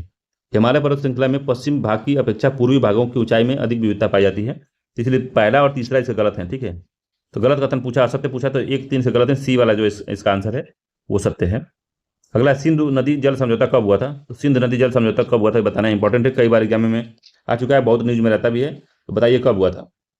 तो 1960 में ये भी हुआ था, ये आंसर सही है। जब बीआरओ का गठन हो रहा था तो 1960 में, तो उसी समय ये भी समझौता हुआ था, सिंधु जल समझौता। तो भारत और पाकिस्तान और वर्ल्ड बैंक की देखरेख में हुआ था। तो इसके अनुसार जो है भारत जो है इस नदी के उपक्रम के संपूर्ण जल का केवल 20% जल का उपयोग कर सकता है, और इस नदी का जल का उपयोग पंजाब, हरियाणा और राजस्थान में सिंचाई के लिए किया जाता है। बस 20% कर सकता है, बाकी का नहीं, बाकी पाकिस्तान को जाएगा।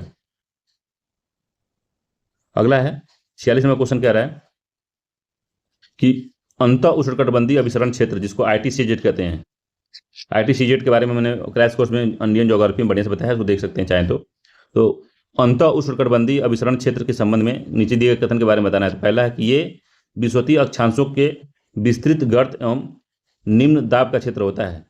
तो ये जो होता है व्यापारिक कोने जहाँ मिलती हैं वही वाला क्षेत्र है, ठीक है, व्यापारिक कोने जहाँ मिलती है वही क्षेत्र है, और सन के उत्तरायण दक्षिणायन से ये भी शिफ्ट होता रहता है, जहाँ जहाँ सूर्य जाता है उधर उधर शिफ्ट होता रहता है ITCZ, ठीक है। तो पूछ रहा है क्या सत्य इसमें पूछा है।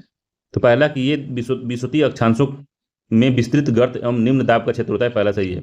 दूसरा कि सूर्य की स्थिति में परिवर्तन के साथ साथ यह खिसकता रहता है, ये भी बात सही है, दोनों ही कथन सत्य है, सी आंसर सही है।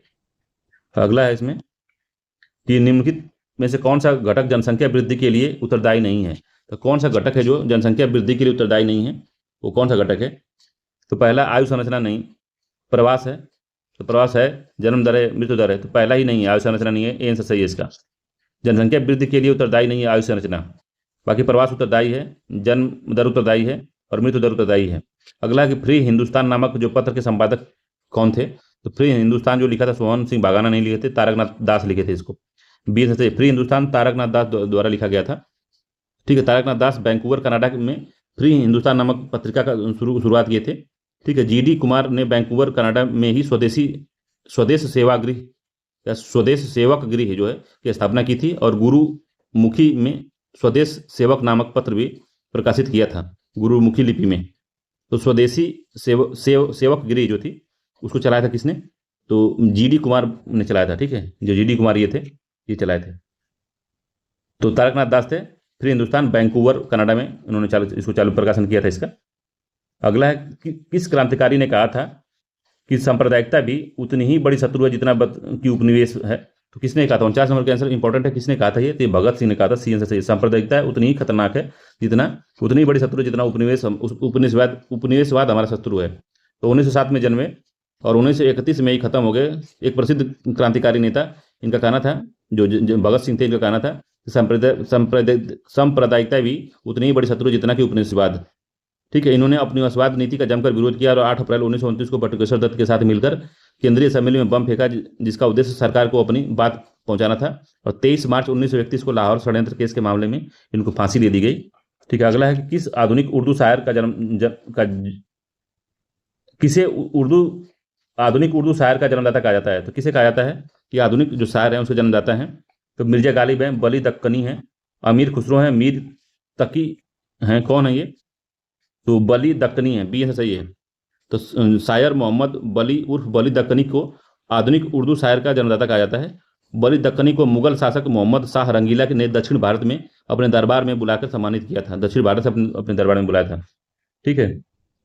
अगला क्वेश्चन है इसमें कि प्लस का अर्थ अगर गुणा है, गुणे का अर्थ जो है भागा है, और भागे का अर्थ जो है ऋण है, और ऋण का अर्थ धन है, तो इसको हम क्या लिख सकते हैं? तो ऋण का अर्थ क्या है? धन है। तो 79 प्लस 87 लिख सकते हैं। प्लस का मतलब गुणा है, तो गुणते 5 लिख सकते हैं इसमें। भागे का मतलब क्या है? भागे का मतलब माइनस है, तो माइनस 48। और गुणे का मतलब क्या है? तो भाग है, भागा 3, 48/3 लिख सकते हैं इसको। 48/3 कर सकते हैं, तो 48/3 भी लिख सकते हैं। ठीक है। तो क्या हो जाएगा? तो जब 79 हो जाएगा यहाँ पे, और ये गुणा करेंगे 5 से 35 को, 5 हाथ में होगा 5, 43, 500, 435 होगा। ठीक है। 435 हो गया। 435 यहाँ से हो गया, माइनस 16/3 है ना, 16×3 = 48, 16 हो जाएगा यहाँ से, तो -16 हो गया। ठीक है। जब इसको सॉल्व करेंगे तो 514 आ जाएगा। यहाँ से 514 -16 बराबर हो गया 498। तो 498 आंसर होगा इसका, बी आंसर जो इसका सत्य होगा, 498 होगा। ठीक है। अगला क्वेश्चन है इसमें, कुछ नहीं करना है। यहाँ प्लस की जगह पे जो यहाँ दिया हुआ किसके स्थान में क्या रखना? धन के स्थान में गुणा रखना है, गुणा के स्थान में भागा रखना है। आप सोचा के सरलीकरण कर देना उसका, तो आ जाएगा 498। सबसे पहले क्या तोड़ेंगे? तो गुणा करेंगे हम सबसे पहले। तो गुणा आएगा 87 गुणते 5 आएगा, 87 गुणते 5 कर देंगे। ठीक है। फिर जोड़ेंगे, का को पहले तोड़िए, फिर पीछे दो भाग, और फिर धन को दियो जोड़, और ऋण को दियो घटाए। इस तरह से होता है। ठीक है। तब 498 आएगा इसका। अगला है कुछ दंतमंजन जो चमक प्रदान करते हैं उनका कारण क्या होता है? तो कुछ जो दंतमंजन होते हैं जो चमक प्रदान करते हैं उसमें क्या होता है? तो अभ्रक होता है, चूना पत्थर होता है, सिलिका होता है, इनमें से कोई नहीं। तो अभ्रक होता है इसमें, ए सही है, उसमें अभ्रक डाला होता है। तो अभ्रक से क्या होता है? दांत चमकते हैं। ठीक है। तो उसका कारण अभ्रक होता है। टूथब्रश व पेस्ट की ट्यूब पेट्रोलियम से प्राप्त प्लास्टिक से बनी होती है। तो कुछ दंतमंजन जो चमक प्रदान करते हैं उसका कारण अभ्रक होता है। टूथब्रश व पेस्ट की ट्यूब जो बनी होती है पेट्रोलियम से प्राप्त प्लास्टिक से बनी होती है। अगला कि 53 नंबर क्वेश्चन है, निम्नलिखित में से कौन सा उद्योग चूना पत्थर को कच्चा माल की तरफ प्रयुक्त करता है? तो चूना पत्थर कच्चा माल सीमेंट में यूज होता है। ठीक है ना, सीमेंट में यूज हो जाता है। ठीक। 53 नंबर का जो क्वेश्चन है सीमेंट होगा, सी आंसर है। ठीक है। एल्यूमिनियम में यूज नहीं होता, प्लास्टिक में नहीं, मोटर गाड़ी में नहीं, सीमेंट में यूज होता है। चूना पत्थर कच्चा माल के रूप में होता है। ठीक है। अगला क्वेश्चन है इसमें कि भारत की इलेक्ट्रॉनिक राजधानी किसे कहते हैं? तो इलेक्ट्रॉनिक राजधानी बेंगलुरु या मुंबई, हैदराबाद, कोलकाता, तो कहाँ कौन है? तो भारत की जो इलेक्ट्रॉनिक राजधानी है उसको बेंगलुरु कहते हैं। ठीक है। बेंगलुरु की कहते हैं, और इलेक्ट्रॉनिक राजधानी कहते हैं, या सिलिकॉन वैली कहते हैं, सिलिकॉन वैली भी कहते हैं उसको। भारत की सिलिकॉन वैली जो है बेंगलुरु है। ठीक है। Silicon valley Bengaluru. ठीक है। इलेक्ट्रॉनिक उद्योग के अंतर्गत आने वाले जो उत्पाद है उसमें ट्रांजिस्टर से लेकर television, telephone, paper, radar, computer, दूरसंचार, मोबाइल, ये सब जो है आईटी का जो सेवाएं होती है सब इसी में आती हैं। अगला है कि सूची 1 को सूची 2 से मिलाना है। बताना है कि सूची 1 है और सूची 2 है, तो देश है और कोयला क्षेत्र ऐसे बताना है। तो पेंसिल्वेनिया कहाँ है? तो पेंसिल्वेनिया जो है ये यूएसए में है। ठीक है। पेंसिल्वेनिया जो है, पेंसिल्वेनिया यूएसए में है, याद रखिए। तो कहाँ हो गया? तो एक हो गया यहाँ पे, एक हो गया। यूक्रेन का डोनेट बेसिन जो है, डोनेट बेसिन वो यूक्रेन में है, 4 हो गया। जर्मनी में सार क्षेत्र है, 2 हो गया। और चीन में कौन सा क्षेत्र है? सांक्सी क्षेत्र है, 3 में, 3 हो गया। तो 3 2 4 1 सही है। 3 2 4 1, 3 2 4 1 इसका बी वाला जो आंसर है यही सत्य है, 3 2 4 1। ठीक है। अगला है कि लोम्बोक जलडमरू किस दो महाद्वीपों को के मध्य है? तो लोम्बोक जलडमरू किनके किनके बीच में है? तो लोम्बोक जलडमरू जो है वो बाली एवं लोम्बोक के बीच है, लोम्बोक एवं संबावा के बीच में है, संबावा एवं जावा के बीच में है, जावा एवं बाती के बीच में है। तो कहाँ पे है? तो लोम्बोक जो बाली एवं लोमोमो के बीच में, आंसर सही है, बाली और लोम्बोक के बीच में है। तो लोम्बोक जलडमरू जो है बाली सागर को हिंद महासागर से जोड़ता है तथा इंडोनेशिया के बाली और लोम्बोको द्वीप के बीच स्थित है। तो जो है 56वें के आंसर सही है इसमें, ठीक है। अगला सुमेलित करना है, सूची 1 को सूची 2 से सुमेलित करने का क्वेश्चन पूछता है। तो आल्पस है, बसजेत पर्वत है, विंध्य पर्वत है और फ्यूजियामा है। तो फ्यूजियामा जो है ज्वालामुखी पर्वत है, आल्प्स पर्वत है बलित पर्वत है, आल्प्स जो है बलित पर्वत है, बासजेस पर्वत जो है वो क्या है? तो अवशिष्ट पर्वत है, ठीक है, अवशिष्ट पर्वत है। बासजोत 4 हो गया। बिंद जो है भ्रंश पर्वत है, 1 हो गया। 3 4 1 2 सही है इसका। नहीं, 1 मिनट रुकिए, अवशिष्ट पर्वत कौन है इसमें, क्या लग रहा है आपको? तो भारत का जो बिंद पर्वत है वो अवशिष्ट पर्वत है, ठीक है, 4 हो गया। बासजोत जो है भ्रांतोस पर्वत है, 1 हो गया। तो 3 1 4 2 सही होगा, 3 1 4 2 इसका बी वाला जो ऑप्शन है यही सही है, ठीक है। बिंद पर्वत को हम अवशिष्ट पर्वत में लाते हैं और अरावली पर्वत भी अवशिष्ट पर्वत है, ठीक है। अफ्रीका का सिंह या हॉर्न ऑफ अफ्रीका किसे कहते हैं? तो हॉर्न ऑफ अफ्रीका में कौन सा इसमें देश सम्मिलित नहीं है? तो ये भी इंपॉर्टेंट क्वेश्चन है। तो हॉर्न ऑफ अफ्रीका में इथोपिया सम्मिलित होता है, इरिट्रिया, सोमालिया, जिबूती होता है, ठीक है। इसमें सूडान शामिल नहीं होता, डी आंसर सही है इसका, सूडान शामिल नहीं होता इसमें। तो इथोपिया है, इरिट्रिया है, सोमालिया है और कौन सा है? जिबूती है, जिबूती, ठीक है। वे 2 ग्रह जिनके उपग्रह नहीं हैं, तो वे कौन से 2 ग्रह हैं जिनके कोई उपग्रह ही नहीं है? वो कौन से हैं? तो बुध और शुक्र है उसमें, बी आंसर है। बुध और शुक्र के कोई भी उपग्रह नहीं है, पृथ्वी और बृहस्पति के हैं, बुध और शनि के भी हैं, शुक्र और मंगल के भी हैं, शुक्र के हैं, ठीक है, मगर बुध और शुक्र के नहीं है। मंगल के हैं, शुक्र के नहीं है, मगर जो बुध बुध और शुक्र के एकदम से नहीं है। तो बुध एवं शुक्र ग्रह के पास कोई प्राकृतिक उपग्रह नहीं है। बुध सौरमंडल का सबसे छोटा व सूर्य के सबसे निकट है। शुक्र सौरमंडल का सबसे गर्म ग्रह है। शुक्र ग्रह के को भोर का तारा या भी कहा जाता है। शुक्र ग्रह पृथ्वी से सबसे निकट ग्रह है, इसे पृथ्वी का बहन भी कहा जाता है, भगनी कहा जाता है इसको, पृथ्वी की बहन कहा जाता है शुक्र को, ठीक है।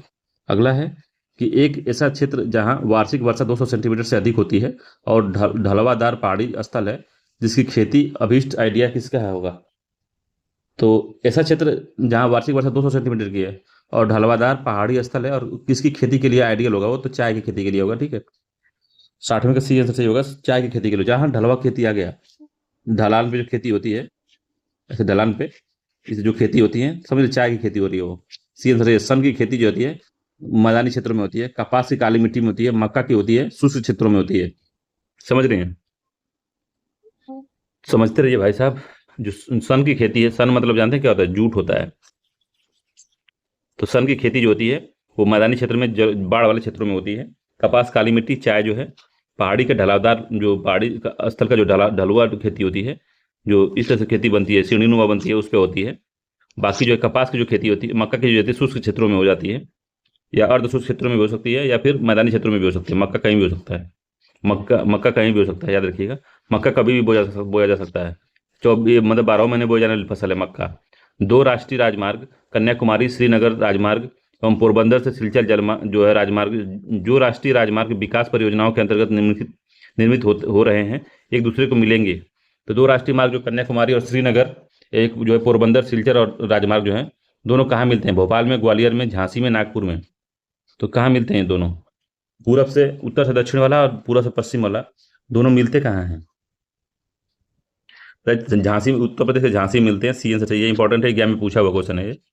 तो उत्तर प्रदेश से झांसी मिलते हैं। तो कन्याकुमारी से श्रीनगर तक, पोरबंदर से सिलचर तक राष्ट्रीय राजमार्ग की कुल लंबाई 7,142 किलोमीटर है, ठीक है, 7,142 किलोमीटर है, याद रखिएगा। बहुत दूर है भाई, 7,000 बहुत दूरी होती है। कन्याकुमारी से श्रीनगर को उत्तर से दक्षिण गलियारा कहा जाता है। इस मार्ग में बहुत सारे शहर से होकर गुजरता है, जिसमें जम्मू कश्मीर, जालंधर, दिल्ली, आगरा, ग्वालियर, झांसी, नागपुर, हैदराबाद, बेंगलुरु, पोरबंदर से सिलचर वाला जो है पूर्व से पश्चिम गलियारा कहा जाता है। इस मार्ग में जो है राजकोट है, उदयपुर है, शिवपुरी है, झांसी है, कानपुर है, लखनऊ है, गोरखपुर, मुजफ्फरपुर, पूर्णिया, गुवाहाटी, ये सब आता है। और ये झांसी दोनों देखिए, झांसी कामन दोनों में है। ठीक है, देखेंगे तो झांसी जो है इसमें भी कॉमन है और उसमें भी कॉमन, दोनों में झांसी कॉमन है, सी आंसर सही है इसका। अगला, राउरकेला जो इस्पात है, राउरकेला इस्पात संयंत्र को लौह अयस्क की आपूर्ति कहाँ से होती है? तो राउरकेला कहाँ पे है? पहले तो मैंने कल टेस्ट करा था, उसमें बताया था राउरकेला कहाँ पे है। तो उड़ीसा में है राउरकेला, याद रखिएगा। तो इसको मिलता है कहाँ से? क्योंझोर से, डल्ली राजहरा से, केमानगुंडी से या मयूरभंज से। तो क्योंझोर से मिलता है, ए आंसर इसका सही है, क्योंझोर से मिलता है। तो क्योंझर से इसको आपूर्ति होती है, ठीक है। जबकि कोयला आपूर्ति जो होती है झरिया से, रानीगंज से होती है, ठीक है। अगला है कि अगला क्वेश्चन क्या कह रहा है? अगला क्वेश्चन है कि ब्रह्मानिकल मैग्नीज, तो ब्रह्मानिकल मैग्नीज का प्रकाशन, तो ब्रह्मानिकल मैगजीन, मैग्नीज नहीं है, मैगजीन है। तो ब्रह्मानिकल मैगजीन का प्रकाशन राजा राम मोहन राय द्वारा किया जाता था। यह मैगजीन किस भाषा में प्रकाशित होती थी? तो किस भाषा में ये प्रकाशित होती थी आपको बताना है। तो अब फारसी में, हिंदी में, अंग्रेजी में, उर्दू में। तो ये अंग्रेजी में होती थी, सी आंसर सही है, अंग्रेजी में होती थी, ठीक है। अगला है यम नचिकेता संवाद जो है, यम और नचिकेता संवाद का जो विस्तृत वर्णन निम्नलिखित में से किस उपनिषद में मिलता है? तो जो यम और नचिकेता का जो संवाद है, बृहदारण्य उपनिषद, मुंडक कठोपनिषद या छंदोग्य उपनिषद, किसमें मिलता है बताना है आपको, काफी इंपॉर्टेंट है। तो कठोपनिषद में मिलता है, इसका बी सी आंसर सही है, कठोप उपनिषद, ठीक है। 64वें का सी सही है। तो यम और नचिकेता संवाद विस्तृत जो है कंठोपनिषद में मिलता है। उपनिषद दर्शन से संबंधित होते हैं। और सत्यमेव जयते शब्द जो है मुंडकोपनिषद में है, सत्यमेव जयते, ठीक है। अगला है, तो इसका कौन सा आंसर है? सी वाला है, कंठोपनिषद में है यम और नचिकेता संवाद। तो कंठ से बोला जाता है, कंठ से, तो संवाद होगा कंठ से होगा, तो कंठोपनिषद में है, ठीक है। मोहम्मद बिन कासिम के सिंध आक्रमण के समय वहां का शासक कौन था? तो चच था, विजयादित्य था, उमर था या दाहिर था? कौन था उस समय वहां का? वो दाहिर था, ठीक है, डी आंसर से दाहिर था वहां का राजा, ठीक है, दाहिर। 68वें का जो है डी आंसर सही है, दाहिर था। तो मोहम्मद बिन कासिम 1712 ईस्वी में आक्रमण किया था सिंध पे। उस समय जो है सिंध पे का राजा शासक था दाहिर।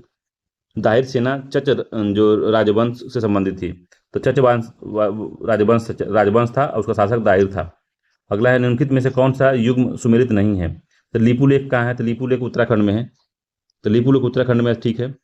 बाकी नाथुला दर्रा जो है, तो नथुनी वाला दर्रा कई बार बता चुका हूँ, अरुणाचल प्रदेश में है, अरुणाचल में। तो रोहताक दर्रा जो है हिमाचल प्रदेश में है। और जो पाल घाट है केरल में। तो नाथुला सही सुमेलित नहीं है, इसका बी आंसर सही है, नाथुला जो है सिक्किम में है, ठीक है। और बाकी सब सही है। 67 नंबर क्वेश्चन है, निम्नलिखित नदियों में से कौन सा एक लद्दाख जास्कर पर्वत श्रेणियों के मध्य से प्रवाहित होती है? तो लद्दाख और जास्कर की जो मध्य से नदी प्रवाहित होती है वो सिंध नदी है।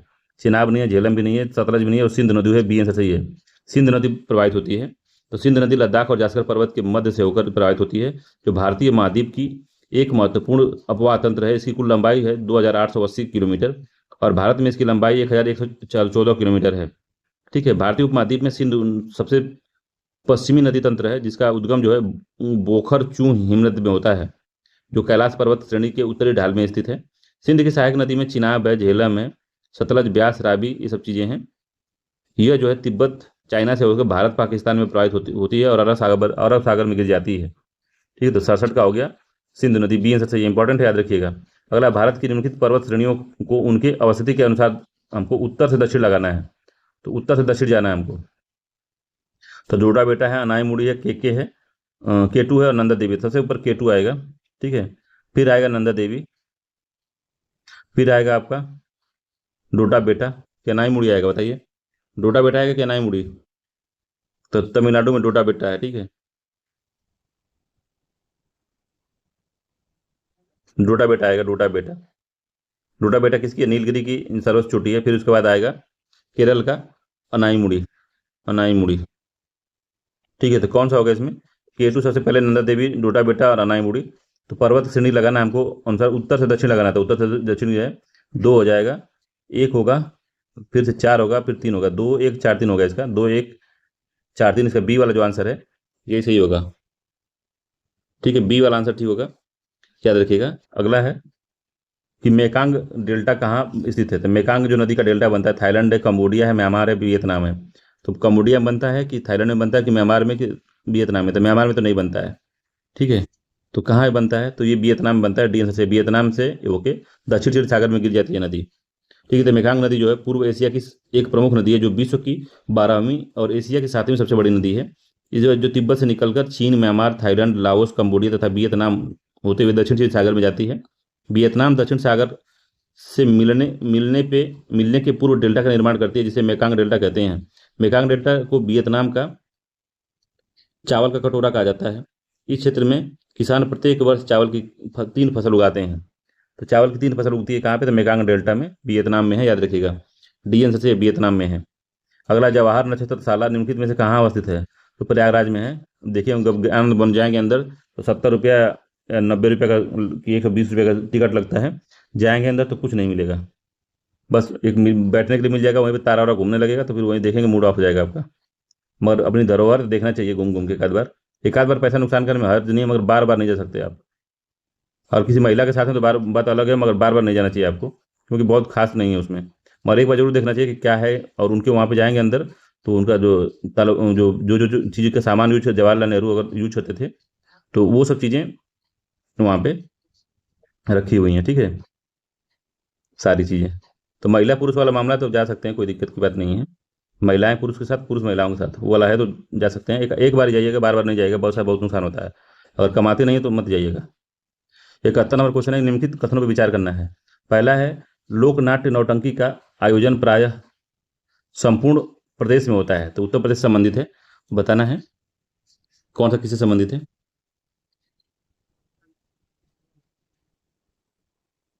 तो 71 नंबर क्वेश्चन बताना है कि लोक नाट्य नौटंकी का आयोजन जो है, कह रहा है कि नौटंकी का आयोजन प्रायः संपूर्ण प्रदेश में होता है।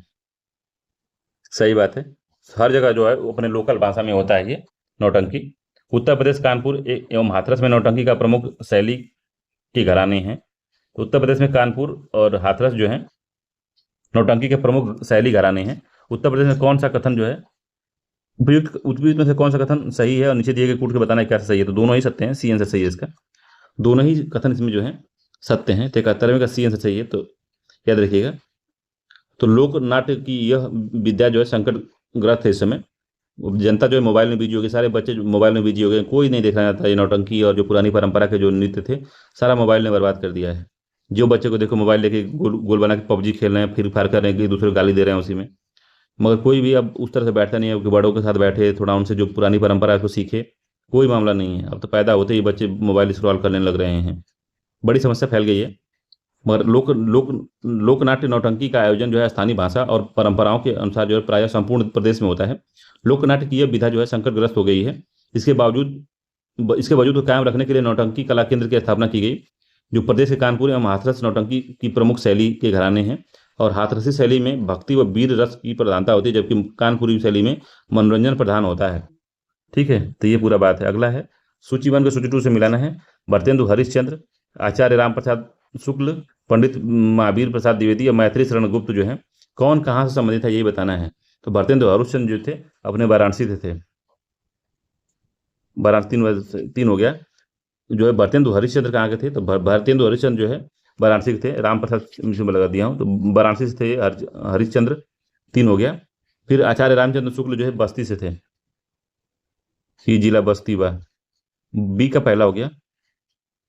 महावीर प्रसाद जो द्विवेदी थे वो रायबरेली से थे, ठीक है, रायबरेली 2 हो गया। मैथिली शरण गुप्त जो थे वो झांसी से थे, ठीक है, मैथिली शरण गुप्त झांसी थे, 4 हो गया। 3 1 2 4 सही है इसका, 3 1 2 4 इसका बी वाला जो ऑप्शन है वही ठीक है। अगला, सूची 1 को सूची 2 से मिलाना है। तो झीलें हैं और जनपद है। तो करेला व इतौजा झील कहाँ पे है, लिलौर झील कहाँ है, मोती और गौर झील कहाँ है, दरवन झील कहाँ है। तो काफ़ी इंपॉर्टेंट झीलें एग्जाम में पूछ सकता है इसको। तो करेला व इतौना झील लखनऊ में है, 4 हो गया। लिलौर झील जो है, लिलौर झील बरेली में है। मोती व गौर झील कहाँ पे? तो मोती और जो गौर झील है रामपुर में है, रामपुरी छुरी जहाँ बनता है। तो 2 हो गया, रामपुर में है। और जो है दरवन झील जो है वो कहाँ है? तो अयोध्या में दरवन झील। तो 4 3 2 1 सही है इसका, 4 3 2 1 इसका जो बी आंसर सत्य है, 4 3 2 1 यही सत्य है। अगला, निम्नलिखित लोक नृत्य में कौन सा लोक नृत्य उत्तर प्रदेश के पूर्वांचल से संबंधित है, तो पूर्वांचल में जो चलता है तो घड़ा नृत्य है, घोड़ा नृत्य है, नटुआ नृत्य है या ढिंढिया नृत्य है। तो कौन सा नृत्य चलता है बताइए? तो नटुआ नृत्य चलता है। तीसरा सही है इसका, नटुआ नृत्य। तो सी वाला है ना, सी सही है ना इसका। तो नीचे कूट दिया है तो 3 और 4 है, ढिंढिया भी चलता है। तो 74 नंबर का आंसर जो है सी है, नटुआ और ढिंढिया जो है पूर्वांचल से संबंधित है। तो नटुआ और ढिंढिया नृत्य उत्तर प्रदेश के पूर्वांचल क्षेत्र का लोक नृत्य है, जबकि घड़ा नृत्य ब्रज का है तथा घोड़ा नृत्य बुंदेलखंड का है। तो नटुआ नृत्य नटुआ लोगों द्वारा जाकर दर दर जाकर किया जाता है, द्वार द्वार जाके नाचते गाते हैं लोग। और ढिंढिया नृत्य महिलाओं द्वारा छिद्र युक्त मटके में दीप रखकर किया जाता है। वहीं घड़ा नृत्य जो है रथ के पहिए के ऊपर घड़ा रखकर किया जाता है, ठीक है। जबकि घोड़ा नृत्य जो है मांगलिक अवसरों पर संगीत के आधार पर घोड़ों द्वारा किया जाता है, ठीक है। अगला है कि निम्नलिखित कथनों पर विचार करना है। तो खड़ी बोली का विकास जो है सौर सैनी से हुआ है। तो खड़ी बोली का जो विकास है वो सौर सौनी से हुआ है। अगला, ब्रज भाषा का विकास जो है सौर सौनी से हुआ है। भोजपुरी का विकास जो है खड़ी बोली से हुआ है। तो कौन सा कथन इसमें सही है ये बताना है। कूट दिया है इसमें, ठीक है। 75वें का कूट दिया है। कूट दिया मतलब मार दिया नहीं, कूट दिया है। तो 1 2 इसका सत्य आंसर है, दोनों सत्य आंसर लगे, 1 2 सही है इसका। खड़ी बोली का जो विकास हुआ है सौर सैनी से हुआ है और ब्रज भाषा का विकास भी सौर सैनी से हुआ है, दोनों ही कथन सही हैं। भोजपुरी का विकास खड़ी बोली से हुआ है, ये गलत है। भोजपुरी का विकास जो है खड़ी बोली से नहीं हुआ है। 1 2 इसका सही आंसर है, ठीक है। तीसरा गलत है इसका, याद रखिएगा। तो खड़ी बोली और ब्रज भाषा दोनों का विकास सौर सैनी से हुआ है। खड़ी बोली को कौरवी, हिंदुस्तानी, नागरी व सरेंदी नामों से भी जाना जाता है। भोजपुरी का विकास जो है अर्धमागधी से हुआ है। इसका मुख्य केंद्र भोजपुर जिला बिहार है, ठीक है। तो 1 2 इसका प्रश्न काल में 1 2 सही है, बाकी तीसरा वाला मामला जो है गड़बड़ है, ठीक है। तो 1 2 सही है, मतलब खड़ी बोली का जो विकास हुआ है सौर सैनी से हुआ है और ब्रज भाषा का जो विकास हुआ है सौर सैनी से ही हुआ है। 1 2 सही है इसका, बाकी तीसरा वाला गलत है। अगला है, उत्तर प्रदेश में वैकल्पिक ऊर्जा विकास संस्थान की स्थापना कब की गई थी। तो उत्तर प्रदेश में जो वैकल्पिक ऊर्जा संस्थान की स्थापना कब की गई थी इसको बताना है आपको, ठीक है। तो 1880 में, 1883 में, सॉरी 1980 में, 1983 में, 1986 में, 1990 में। तो 1983 में की गई थी, बी आंसर सही है, 1983 में किया गया था, ठीक है। अगला है, उत्तर प्रदेश राज्य बाल अधिकार संरक्षण आयोग कब बना था। तो उत्तर प्रदेश जो है बाल संरक्षण आयोग जो है कब बना था। तो 2010 में नहीं बना था, 2017 में भी नहीं, 2019 में नहीं, 2013 में बना था, बी आंसर सही है, 2013 में बना था। अगला है कि 78 नंबर क्वेश्चन कह रहा है, याद रखिएगा 2013 में बना था ये बाल अधिकार संरक्षण आयोग। 78 नंबर क्वेश्चन, इनकी घटनाओं पर विचार करिए और कालानुक्रम से बताना है। तो कांग्रेस की स्थापना 1985, 1885। देश की भाषा प्रेस अधिनियम, देसी भाषा जो प्रेस अधिनियम आया था वो कब आया था। तो 1878 में आया था, ठीक है। राष्ट्रीय बंदोबस्ती 1793। बंगाल के विभाजन 1905। तो पहले घटनाओं का क्रम बताना, 3 सबसे पहले हुआ, फिर हुआ 1885, फिर हुआ दूसरा, फिर हो गया चौथा, ठीक है। 3 1 2 5 2 4 से 3 1 2 4 सही है, 3 1 2 4, 3 1 2 4 तो है ही नहीं। तो अस्थायी बंदोबस्ती 1793। उसके बाद क्या हुआ, कांग्रेस का स्थापना जो है 1878 में आया था ना, 1878 में प्रेस एक्ट आया था, और उससे पहले 1885 है ये, 1878 2 होगा, ठीक है, 2 होगा यहाँ पे 1 होगा, ठीक है। 78 85 से कम है ना 78। तो पहला हो गया आपका अस्थायी बंदोबस्ती, फिर दूसरा हो गया अधिनियम, और तीसरा जो हो गया आपका कांग्रेस की स्थापना, चौथा होगा आपका 1905, ठीक है। 3 2 1 4 सत्य इसका, बी आंसर सही है, 3 2 1 4, ठीक है। अगला है, विद्रोह है उसके नेता कौन थे। सही सुमेलित नहीं बताना है। तो ये काफी इंपॉर्टेंट है, इस तरह से एग्जाम पूछता है। तो किसका संबंध सही नहीं, तो खासी विद्रोह के तीरथ सिंह थे, सही है। रंपा विद्रोह के अल्लारू सीता राम राजू थे। फकीर विद्रोह का मोतीलाल तेजावत नहीं थे। फकीर विद्रोह का जो नेता थे, विद्रोह बंगाल में मुस्लिम घुमंतु फकीर का विद्रोह था। इसका नेतृत्व जो है मंजनू शाह ने और चिराग अली द्वारा किया गया था। चिराग अली चिराग अली द्वारा किया गया था। इसलिए सी वाला गड़बड़ है। फकीर विद्रोह का मजनू राय है, मजनू शाह है और चिराग अली है। मुंडा विद्रोह का बिरसा मुंडा है, ये सत्य है। तो सी वाला सत्य नहीं है, अगला यही सही है। ठीक है, अगला क्वेश्चन है कि इसमें कितने त्रिभुज हैं बताना है आपको। ठीक है, तो 1 2 3 4, एक पूरा बड़ा वाला 5, ठीक है, 6, तो 6 त्रिभुज हैं, बी से 6 त्रिभुज हैं। कह रहा है कि गुणे का मतलब निगेटिव है, प्लस का मतलब भागा है, निगेटिव का मतलब प्लस है और भागा मतलब गुणा है। तो बताना है इसमें क्या होगा। ठीक है, तो 12 कितना हो जाएगा, तो 12 प्लस का मतलब कितना बताया है, तो प्लस का मतलब है यहाँ पे माइनस, तो 12 माइनस का मतलब हो गया +2, गुण थे, फिर उसके बाद आ गया गुण थे का क्या है, माइनस में है तो माइनस हो जाएगा, -3 भागा का क्या होगा, तो भागा गुणा है तो गुणे 2, ठीक है, ये एक कोष्टक में है। फिर से हो गया प्लस, तो प्लस को क्या लिख सकते हैं, प्लस को निगेटिव लिख सकते हैं, निगेटिव 12 गुणते का क्या लिख सकते हैं, तो गुणे को तो भागा लिखेंगे, गुणे को, ठीक है, गुणे को माइनस लिखेंगे, ठीक, तो गुणे को हमको लिखना है -4, ठीक है, ये प्लस को क्या लिखना है हमको, तो प्लस को भागा लिखना है, ठीक है, यहाँ भागा होगा। तो अब बताइए कि अब क्या होगा, तो 12 2 कितना होगा, 14 हो गया, 14 माइनस 3 दूनी के 6 हो गया, फिर भागा 12 में से आ जाएगा 8 हो गया।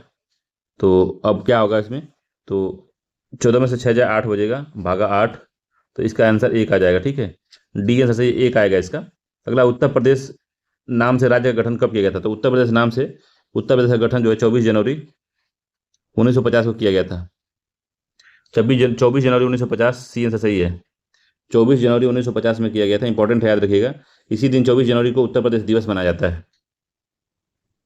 अगला है, सूची 1 से सूची 2 से मिलाना है। तो आर्थिक क्षेत्र है और जिला की संख्या है। तो पूर्वी क्षेत्र में कितने हैं, पश्चिमी क्षेत्र में कितने हैं, केंद्र में कितने हैं, झारखंड में कितने हैं। तो इसको बताना है, तो याद रहना चाहिए। तो पूर्वी क्षेत्र का में 28 है, 2 हो गया। पश्चिमी क्षेत्र में कितना है, तो पश्चिमी क्षेत्र में 30 हैं, 1 हो गया। फिर केंद्रीय क्षेत्र में कितने हैं, केंद्रीय क्षेत्र में 10 हैं। अब बुंदेलखंड क्षेत्र में कितने हैं, तो बुंदेलखंड में 7 हैं, ठीक है, 10 है, कितना हो गया, तो 4 हो गया। फिर ये हो गया 3 हो गया, ठीक है, तो 2 1 4 3 सही है, 2 1 4 3, 2 1 4 3, ठीक है, 2 2 1 4 3 सत्य है, सी आंसर सही है। अगला है, भारतीय राष्ट्रीय कांग्रेस के उत्तर प्रदेश में सर्वाधिक अधिवेशन निम्नलिखित में से किस शहर में हुए। भारतीय राष्ट्रीय कांग्रेस का सबसे अधिक अधिवेशन जो हुआ वो किस शहर में हुआ है बताना है। 84 नंबर क्वेश्चन है, किस शहर में हुआ था, तो इलाहाबाद में हुआ है और लखनऊ में हुआ है, ठीक है, ए आंसर सही है इसका, इलाहाबाद और लखनऊ में हुआ है, ठीक है, तो इलाहाबाद लखनऊ इसका इंपॉर्टेंट है। तो भारतीय राष्ट्रीय कांग्रेस का उत्तर प्रदेश में जो सर्वाधिक अधिवेशन 3 बार अधिवेशन, इलाहाबाद में 3 बार, प्रयागराज में, बट लखनऊ में भी 3 बार हुआ था। इलाहाबाद में 1888, 1892 और 1910 में हुआ था, ठीक है, और उसी तरह लखनऊ में 1899, 1916 और 1936 में हुआ था, ठीक है। अगला है कि निम्नलिखित कथनों पर विचार करना है। तो जौनपुर के सुल्तान हुसैन शाह सरकी ने ख्याल गायकी को लोकप्रिय बना दिया। पहला सत्य है, इसका सत्य हमको बताना है ना, तो सही कथन हमको चुनना है, तो पहला ठीक है। अगला, मुंदूखा तथा बख्त खां ने तबले के जो लखनऊ घराने का सूत्रपात किया था। तो सूत्रपात किसने किया है, तो मोंदू खां और बक्सू खां ने तबले के लखनऊ घराने का सूत्रपात किया। दोनों कथन सही है, सी दोनों ही कथन सही है। तो ये वाला क्वेश्चन करंट अफेयर्स का है, तो छोड़ देते हैं, ठीक है। अगला है कि केंद्रीय चिड़ियाघर प्राधिकरण ने उत्तर प्रदेश में देश के पहले नाइट सफारी और नए चिड़ियाघर की स्थापना को मंजूरी दी। ये उत्तर प्रदेश में कहाँ स्थित है, बताना कहाँ पे स्थित है ये, लखनऊ में स्थित है, ये भी करंट अफेयर्स ही है, ये भी करंट अफेयर से छोड़ देते हैं। अगला है ये कि शिशु मृत्यु दर या इन्फेंट मोर्टेलिटी रेट को निम्नलिखित में से कौन सा एक प्रदर्शित करता है। तो शिशु मृत्यु दर को मतलब होता है 1 वर्ष से कम आयु के मृत शिशुओं की संख्या बटे में सजीव जन्मे बच्चों की संख्या इंटू 1000। तो पहला ही दिखाता है, ए आंसर से ये पहला ही दिखाता है कि शिशु मृत्यु दर क्या होता है, ठीक है। तो प्रति 1000 सजीव जन्मे शिशुओं की संख्या में के अनुपात में 1 वर्ष से कम आयु वाले मृत शिशुओं की जो संख्या को शिशु मृत्यु दर कहा जाता है। ठीक है, तो शिशु मृत्यु दर बराबर होता है 1 वर्ष से कम आयु के मृत शिशुओं की संख्या बटे में जीवित जन्मे बच्चों की संख्या इंटू 1000 होता है। पहला ठीक है। अगला है कार्यशील जनसंख्या तथा ऐसी जनसंख्या जो कार्यशील नहीं है के बीच के अनुपात को क्या कहते हैं? तो पहले तो कार्यशील जनसंख्या बटे में जो कार्यशील नहीं है उसके अनुपात को क्या कहते हैं? कार्यशील जो काम करती है वो वाली जनसंख्या 15 से लेके 59 वर्ष वाली, या 15 से लेकर 65 भी कह सकते हैं, 64 वर्ष वाली वो, और ऐसी जनसंख्या जो कार्यशील नहीं है तो जो 0 से लेके मतलब कि 15 से कम वाले, 15 वर्ष से कम वाले प्लस 64 वर्ष से अधिक वाले, तो उनकी संख्या तो का अनुपात क्या होता है वही बताना है आपको। तो आश्रितता अनुपात कहते हैं उसको, बी आंसर इसका सही है। तो आश्रितता अनुपात निकालने के लिए क्या कहता है? आश्रितता अनुपात रेशियो तो होता है ये, समझ लीजिए कि 15 से लेकर 64 वर्ष की आयु वर्ग बटे में 14 वर्ष से कम की उम्र के सभी लोग और 64 से अधिक सभी वर्ग सभी लोग, तो इसको हम कहते हैं आश्रितता अनुपात, जो कि पहला सत्य है इसका। ठीक है, तो सॉरी बी वाला आंसर सही है कि आश्रितता अनुपात कहते हैं उसको। तो कार्यशील जो जनसंख्या होती है वो 15 से लेकर 64 वर्ष के बीच वाले को कार्यशील जनसंख्या कहते हैं। उसके बाद में आश्रित जनसंख्या मतलब कि 14 वर्ष की उम्र प्राप्त नहीं किया है वो, और 64 वर्ष के बाद वाले जितने उम्र के लोग हैं वो सब क्या होते हैं? जो कार्यशील नहीं होते हैं वो होते हैं। ठीक है, अगला है कि जनसंख्या नीति 2000 के लक्ष्यों के संदर्भ में निम्नलिखित कथनों पर विचार करना चाहिए। जनसंख्या नीति जो 2000 थी उसके क्या लक्ष्य थे उसको बताना है। तो पहला है इसमें कि 14 वर्ष की आयु तक स्कूली शिक्षा को निःशुल्क एवं अनिवार्य करना, तो पहला ठीक है। सर्वव्यापी टीकाकरण की बच्चों के लिए व्यवस्था करना, तो ये भी था। जो टोटल फर्टिलिटी रेट TFR है 1.5 तक लाने के लिए छोटे परिवार के मानकों को प्रोत्साहित करना, तो ये नहीं था। और लड़कियों के विवाह योग्य आयु में कमी करने को प्रोत्साहित करना, तो कमी नहीं करना, बढ़ाना है। ठीक है, तो 91 का कौन सा सही है? 91 का केवल एक सही है, 1 2 सत्य है इसमें। ठीक है, सही सही कथन का चयन करना, तो 1 2 केवल सही है, बाकी जो है तीसरा चौथा गलत है। तो TFR जो है 2.1 लाना है। ठीक है, और 2000 की बात कर रहा है इसीलिए जनसंख्या 2000 में 2.1 लाना है। और लड़कियों के विवाह योग्य आयु में वृद्धि को प्रोत्साहन करना है। ठीक है, ये बढ़ाना है इसको, इसलिए दोनों गलत है, ये वाला गलत है, ये वाला गलत है। ठीक, अगला है 92 नंबर का जो करंट अफेयर्स है, ये भी करंट है, ये भी है। अगला है कर के राष्ट्रीय आय का जो गणना होती है किसके किसके माध्यम से होती है? तो एक होती है राष्ट्रीय आय गणना किससे कैसे होती है बताइए? 3 विधि से होती है राष्ट्रीय आय गणना, GDP की गणना 3 विधि से होती है। तो एक होती है उत्पादन विधि से, एक होती है आय विधि से, एक होती है व्यय विधि से। उपभोग विधि से नहीं होती है, गलत है पहला वाला। तो 2 3 4 इसका सही है, इसका बी वाला जो आंसर है ये से 3 विधि से होती है। एक होती है उत्पादन से, एक होती है उत्पादन विधि, एक होती है आय विधि, एक होती है व्यय विधि। ठीक है, बी सही है इसका। अगर लोकसभा में अनुसूचित जातियों के आरक्षण का प्रावधान भारतीय संविधान के किस अनुच्छेद में के अंतर्गत आता है? तो जो अनुच्छेद वाला वीडियो मैं करा रहा हूँ, शॉर्ट जो 10 मिनट का वीडियो रहता है, उसमें सारे अनुच्छेदों के बारे में बात की, तो उसी के बारे में इसमें बात किए हैं। तो कौन सा अनुच्छेद है वो बताइए? तो अनुच्छेद 325 नहीं, 328 नहीं, 330 है, वो सी आंसर सही है। लोकसभा में अनुसूचित जातियों के लिए आरक्षण का प्रावधान संविधान के 330(1) के उपखंड क के तहत किया गया है। वहीं 330(1) के उपखंड ख में असम के जो स्वशासी जिलों की अनुसूचित जातियों को छोड़कर अन्य अनुसूचित जातियों के लिए उपबंध है। और ग में असम के स्वशासी जिले की अनुसूचित जातियों के बारे में लोकसभा में आरक्षण की व्यवस्था की गई है। ठीक है, सी आंसर सही है इसका। अगला, राष्ट्रीय आपात में भी निम्न में से कौन सा एक अधिकार सीमित या समाप्त नहीं किया जा सकता? तो राष्ट्रीय आपात अगर लागू है तो कौन सा अधिकार जिसको समाप्त नहीं किया जा सकता है? तो आर्टिकल जो 20 और 21 है उनको समाप्त नहीं किया जा सकता है। तो कौन सा अधिकार हो जाएगा इसमें? तो व्यक्तिगत स्वतंत्रता तथा जीवन का अधिकार, व्यक्तिगत स्वतंत्रता जीवन का अधिकार आर्टिकल 21 है। कुछ दशाओं में गिरफ्तारी का निरोध से संरक्षण, तो ये नहीं सही है। धार्मिक स्वतंत्रता का अधिकार, ये भी नहीं है। संगम या संघ बनाने की स्वतंत्रता भी नहीं है, तो ये आंसर सही है इसका कि व्यक्ति की स्वतंत्रता जीवन का अधिकार जो है इसको समाप्त नहीं कर सकते आप। ठीक है, तो व्यक्ति की स्वतंत्रता तथा जीवन का अधिकार जो है इसको समाप्त नहीं किया जा सकता, ये वाला आंसर सही है। 98 लोकसभा द्वारा पारित धन विधेयक को राज्यसभा अधिकतम कितने समय के लिए रोक सकता है? 14 दिन के लिए रोक सकता है। सी आंसर सही है, 14 दिन के लिए। ठीक है, अगला है इसमें कि संविधान के निर्वचन से संबंधित वाद पर विचार करने के लिए सर्वोच्च न्यायालय के न्यायाधीशों की संख्या कम से कम कितनी होनी चाहिए? संविधान के बारे में अगर बातचीत हो रही है तो उसमें जो संविधान के निर्वचन के संबंध में वाद में मिनिमम कितने जो वो हैं जज हैं वो आ सकते हैं, कम से कम कितने आ सकते हैं? तो कम से कम 5 रहने चाहिए। बी वाला इसका आंसर चाहिए, कम से कम 5 रहना चाहिए मिनिमम। तो संविधान के 145(3) में प्रावधान है कि जो संविधान के निर्वचन के बारे में विधि का कोई सारवान प्रश्न अंतर्निहित हो तो इसका विनिश्चय करने के लिए संविधान के अनुच्छेद 143 के तहत राष्ट्रपति को सलाह के अधीन निर्देश के लिए सुनवाई करने हेतु बैठने वाले न्यायाधीशों की संख्या कम से कम 5 होनी चाहिए, जिसे संवैधानिक पीठ कहा जाता है। संवैधानिक पीठ कितने होनी चाहिए? तो 5 की होनी चाहिए, मिनिमम 5 की। ठीक है, अगला है निम्नलिखित में से आरबीआई के गवर्नरों के उनके कार्यकाल और के अनुसार जो है इनको रखना है, बताना है कि कौन पहले आया था कौन बाद में आया था। ठीक है, तो क्रोनोलॉजी लगानी है।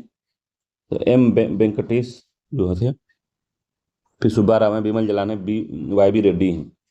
ठीक है, तो सुब्बा राव जो थे 2008 तक थे, 2008 से 13 तक। सुब्बा राव 2008 से 13।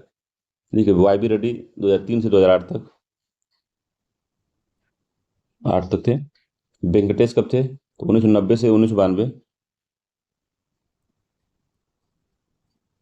ठीक है, बिमल जालान कब थे? बिमल जालान थे 1997 से 2003 तक। सबसे पहले 2 हो जाएगा, फिर 3 होगा, फिर 4 होगा, फिर 1 होगा। तो 2 3 4 1 सही है इसका। 2 3 4 1 सी वाला जो आंसर है यही सही है। ठीक है, अगला है कि निम्नलिखित को MSME की नई परिभाषा के अनुसार सुमेलित करना है। तो MSME की नई परिभाषा क्या है? तो 1 करोड़ निवेश 1 करोड़ हो और वार्षिक कारोबार 5 करोड़ का हो तो उसको हम सूक्ष्म कहते हैं, 2 हो गया। निवेश अगर 10 करोड़ का हो और वार्षिक कारोबार 50 करोड़ का हो तो उसको लघु कहते हैं। और जो निवेश 50 करोड़ वार्षिक हो, 250 से अधिक हो तो मध्यम कहते हैं। तो 2 1 3 सही है इसका। 2 1 3 से डी वाला जो है ये सही। तो नई परिभाषा जो MSME की है वो इसी के अनुसार है। ठीक है, 120 का डी वाला सही है आंसर। तो 1 जुलाई 2020 को लागू हुई थी ये परिभाषा, 1 जुलाई 2020 को लागू हुई थी। ठीक है, अगला है कि राष्ट्रीय लघु उद्योग निगम NSIC national small industries corporation की स्थापना कब हुई थी? बताना है कब हुई थी। 1950 में हुई थी? नहीं। 1952 में नहीं, 1953 नहीं, 1955 में हुई थी। ठीक है, डी आंसर सही है, 1955 में हुई थी। इंपॉर्टेंट है, याद रखिएगा, मिलान करा देता है। अगला है कि भारत में सीमांत कृषि जोत के संदर्भ में निम्न में से कौन सा सही है? सीमांत कृषि जोत के बारे में बताना है कौन सा सही है। तो पहला कि इसका आकार 1 हेक्टेयर से लेके या 2.5 एकड़ से कम है तो उसको सीमांत कहते हैं। तो ये पहला ही सबसे है कि 1 हेक्टेयर से कम है या 2.5 हेक्टेयर से कम है तो उसको हम सीमांत किसान कहते हैं। पहला सही है, सीमांत किसान वही होते हैं। ठीक है, और सीमांत किसानों की जो संख्या है भारत में, जो सीमांत जोतों का हिस्सा जो भारत में 86% है, 86.08% यही है। इतना जो है सीमांत खेत है भारत में, बाकी जो 14% में सब आते हैं बड़े आकार वाले जो जितने भी हैं। अगला कि दक्षिण पूर्व एशिया में एकमात्र भू अवेष्टित देश है वो कौन सा है? तो भू अवेष्टित मतलब कि भू अवरुद्ध देश है वो कौन सा है? तो लाओस है। ठीक है, पहला सर ये लाओस है, वो एक ही है दक्षिण पूर्व एशिया में। लाओस जो है स्थल रुद्ध है, किसी समुद्र से सीमा साझा नहीं करता। अगला है कि भारतीय उपमहाद्वीप में बोली जाने वाली भाषाओं में बोले जाने वाले सर्वाधिक संख्या के आधार पर हिंदी के बाद किस भाषा का नंबर आता है? तो हिंदी के बाद किस भाषा का नंबर आता है बताना है आपको। तो उर्दू है, बांग्ला है, तेलुगु है, तमिल है। तो बांग्ला आता है, बी आंसर सही है। अगला है निम्नलिखित में से किस राज्य में नलकूपों द्वारा सिंचित भूमि क्षेत्र सबसे अधिक है? तो उत्तर प्रदेश में, सी आंसर सही है। उत्तर प्रदेश में नलकूपों से सिंचित क्षेत्र सर्वाधिक है। भारत में कुल सिंचित क्षेत्र का लगभग 60% हिस्सा कुआं से होता है, कुआं और नलकूप से होता है। तो पूरे भारत में कुल सिंचित क्षेत्रों का 60% हिस्सा कुआं और नलकूपों से होता है, 29% नहर से होता है और 4.6% तालाबों से होता है। देश में उत्तर प्रदेश में सर्वाधिक 93.84 लाख हेक्टेयर भूमि जो है यह नलकूपों से 28% की सिंचित क्षेत्र है। उत्तर प्रदेश में 28% से अधिक जो है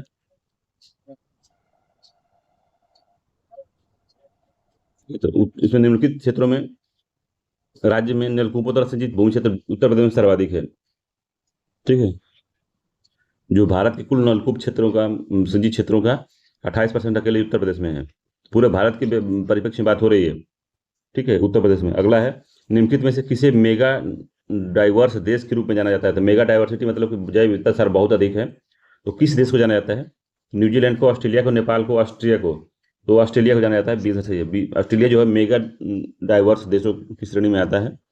ठीक है, यानी जहाँ सर्वाधिक जैव विविधता पाई जाती है। पृथ्वी पर पाई जाने वाली अधिकतर प्रजातियां उपस्थित होती हैं वहाँ पे, इसलिए उन्हें सर्वाधिक जैव विविधता वाला देश माना जाता है। 1998 में कंजर्वेशन इंटरनेशनल ने 17 देशों को मेगा डाइवर्स माना है, जिसमें भारत भी शामिल है। इसमें ऑस्ट्रेलिया है, ब्राजील है, चीन है, कोलंबिया है, कांगो है, भारत है, इक्वाडोर है, इंडोनेशिया है, मेडागास्कर है, मलेशिया है, मैक्सिको है, पापुआ न्यू गिनी है, पेरू है, फिलीपींस है, दक्षिण अफ्रीका है, संयुक्त राज्य अमेरिका है और वेनेजुएला है। ठीक है, इनको माना है ये मेगा डाइवर्स देश हैं।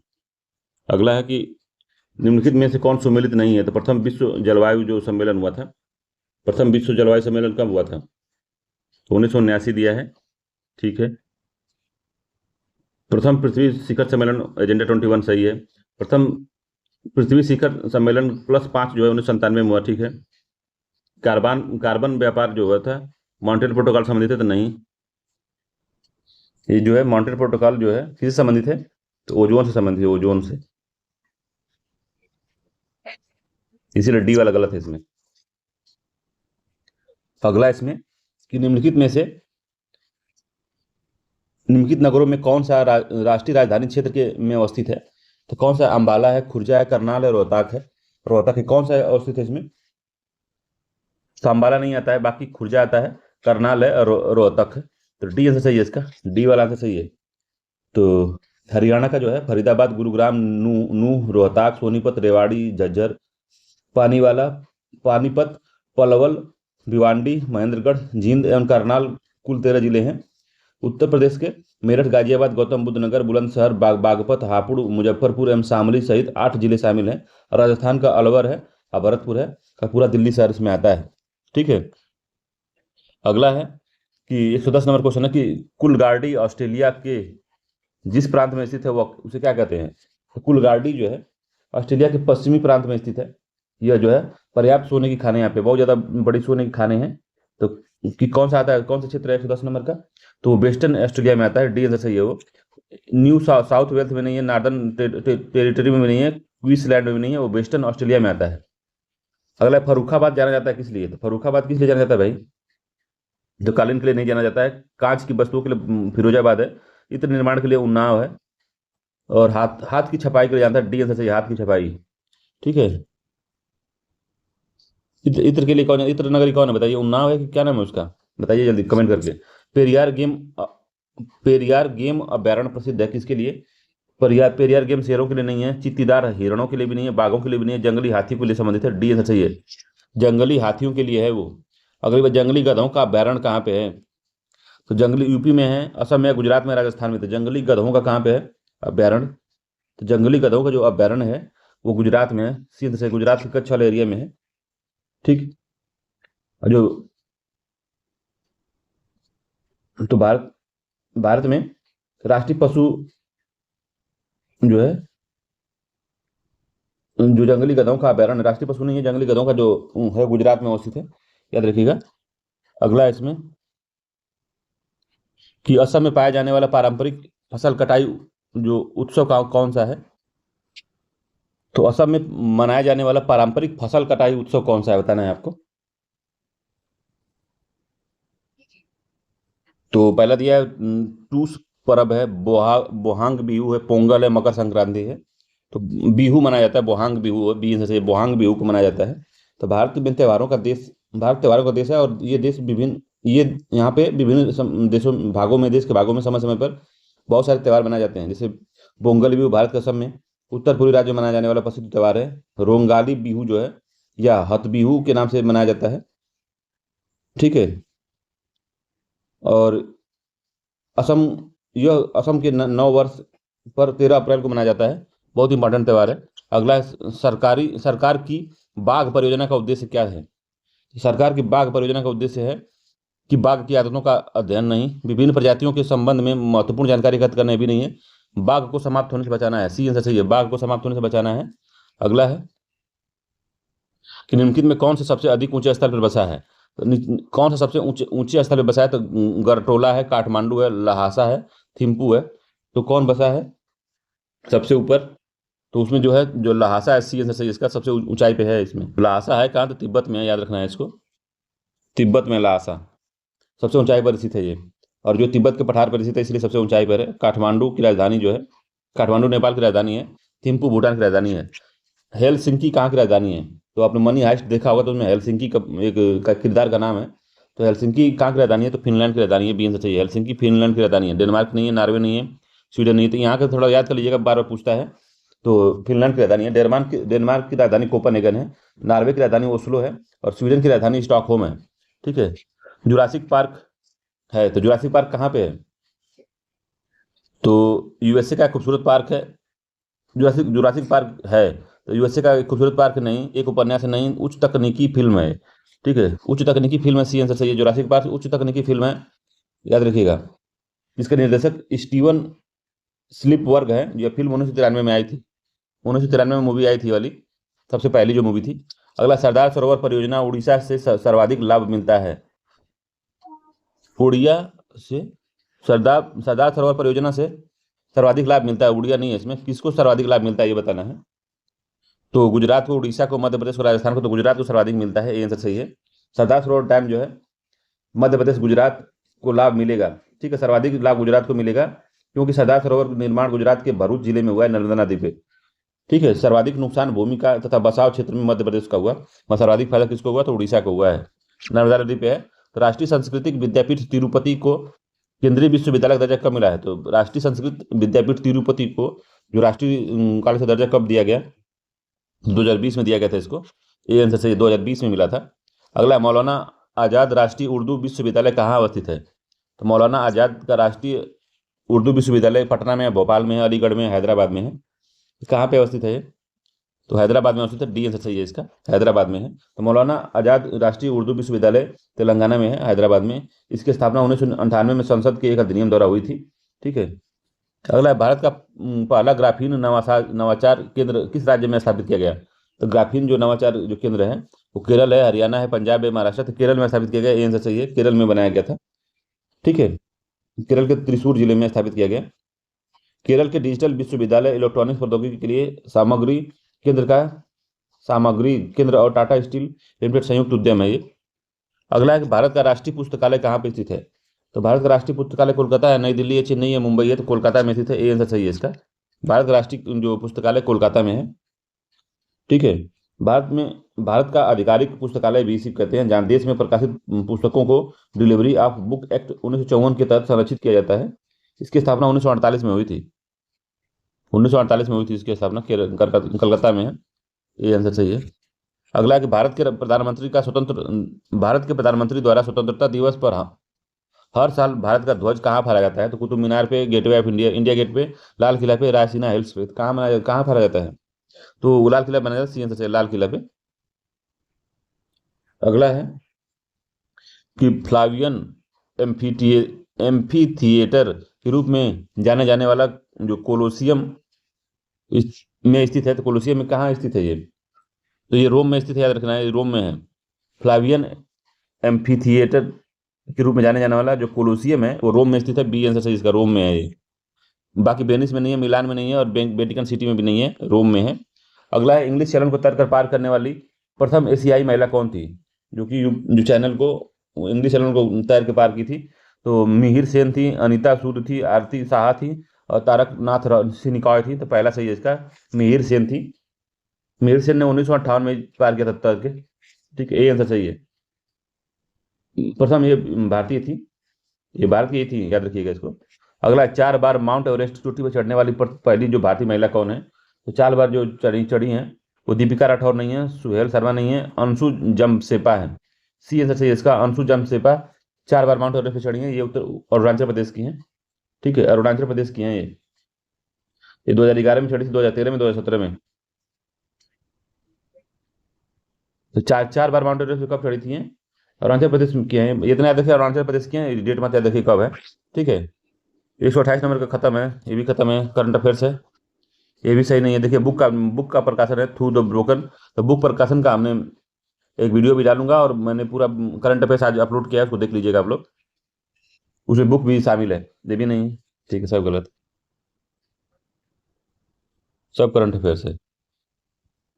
136 नंबर क्वेश्चन है, बताना कि ये संबंधित है इससे, ये तो आप बताइए कि तो नीचे दिए गए अक्षर समूह का युग्म है जिनमें से दूसरा अक्षर समूह एक निश्चित तर्क के आधार पर पहले अक्षर समूह संबंधित है। विकल्पों के उस अक्षर समूह का युग्म चयन कीजिए जो समान तर्क का पालन नहीं करता है। तो समान तर्क जो पालन नहीं करता है उसको बताना है। तो Q से जब हम W में जाएंगे तो +6 करेंगे, T से जब Z में जाएंगे तो +6 करेंगे, और S से जब Y में जाएंगे तो +6 करेंगे। तो +6 कर रहा है इसमें, ठीक है। यम से जब यस में जाएंगे तो YMSTU तो +6 इसमें भी करेंगे, +6 इसमें भी हो रहा है, +6 इसमें भी हो रहा है, ठीक है। अब हमको पूरा मिलाना पड़ेगा कि +6 किसमें नहीं हो रहा है। तो पालन करता है, तो कौन पालन समान तर्क का पालन करता है? तो पहला देखते हैं। तो H से जब हम N में जाएंगे तो +6 करेंगे, K से अगर Q में जाते हैं तो +6 करेंगे, और W से C में जाएंगे तो XYZ ABC, तो 6 हो गया ये भी। तो ये पहला ही सत्य है इसका, ए वाला ही सत्य है कि 6 का जो पेयर बनना था इसी में बनना है, ए वाले में, बाकी किसी में नहीं बनेगा। बी क्यू दिया, इसमें भी नहीं बन सकता, इसमें भी नहीं बनेगा, इसमें भी नहीं बनेगा, पहला ही सत्य है इसका, ठीक है। अगला है, मेटल को हम 2419 के रूप में लिखा जाता है। तो TIMID को क्या कोड से लिखा जा सकता है?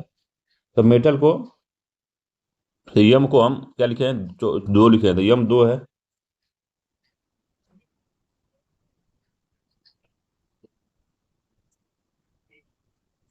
यम 2 है।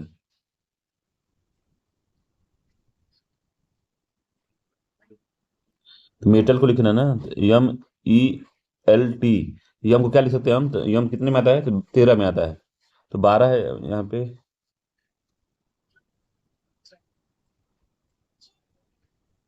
ठीक है, तो जो मेटल का जो लिखा है MELT, जो लिखा है मेल्ट का, तो इसको 14 लिख सकते हैं, 14 - 1 13 हो गया, सॉरी 13 लिख सकते हैं, 13 हो गया ये, 13 - 1 12 हो सकता है, 12 हो गया। यम को क्या ई को लिख सकते हैं, 5 - 1, तो ये क्या हो गया? 4 हो गया। एल को एल एल 12 में से 1 हो जाता है, 11 हो गया। और जो टी है, टी का 20 होगा, 20 - 1 कर देते हैं तो 19 हो गया। अब यहाँ का 2 लिख दिए, इसका 4 लिख दिए, यहाँ का 1 लिख दिए, यहाँ का 9 लिख दिए, तो 2 4 1 9 ऐसे लिखा हुआ है ये वाला। उसी तरीके से हम TIEMD का, टी का 20 होता है, 20 - 1 तो 19 हो गया, तो 19 का लास्ट अंक 9 है। आई होता है 9, 9 में से 1 जाएगा तो 8 बच जाएगा, ठीक है। यम होता है, यम का कितना आ गया? 2 आया यम का, ठीक है। आई का फिर 9 आ गया, फिर डी का कितना आएगा? तो 4 है, 4 में से 1 जाएगा 3 आ जाएगा, तो 9 8 2 9 3 8 हो गया ना। आई का 8 था, तो आई का 9 होता है, तो फिर ये एक कम करके 8 हो जाएगा, तो 2 8 2 8 3 हो गया, ठीक है। 9 8 2 8 3, ये ए वाला आंसर इसका सही है, पहला वाला सही है। अगला है, भारतीय संविधान के किस अनुच्छेद में यह प्रावधान है कि किसी अपराध के लिए अभियुक्त को स्वयं अपने विरुद्ध गवाही देने के लिए बाध्य नहीं किया जा सकता?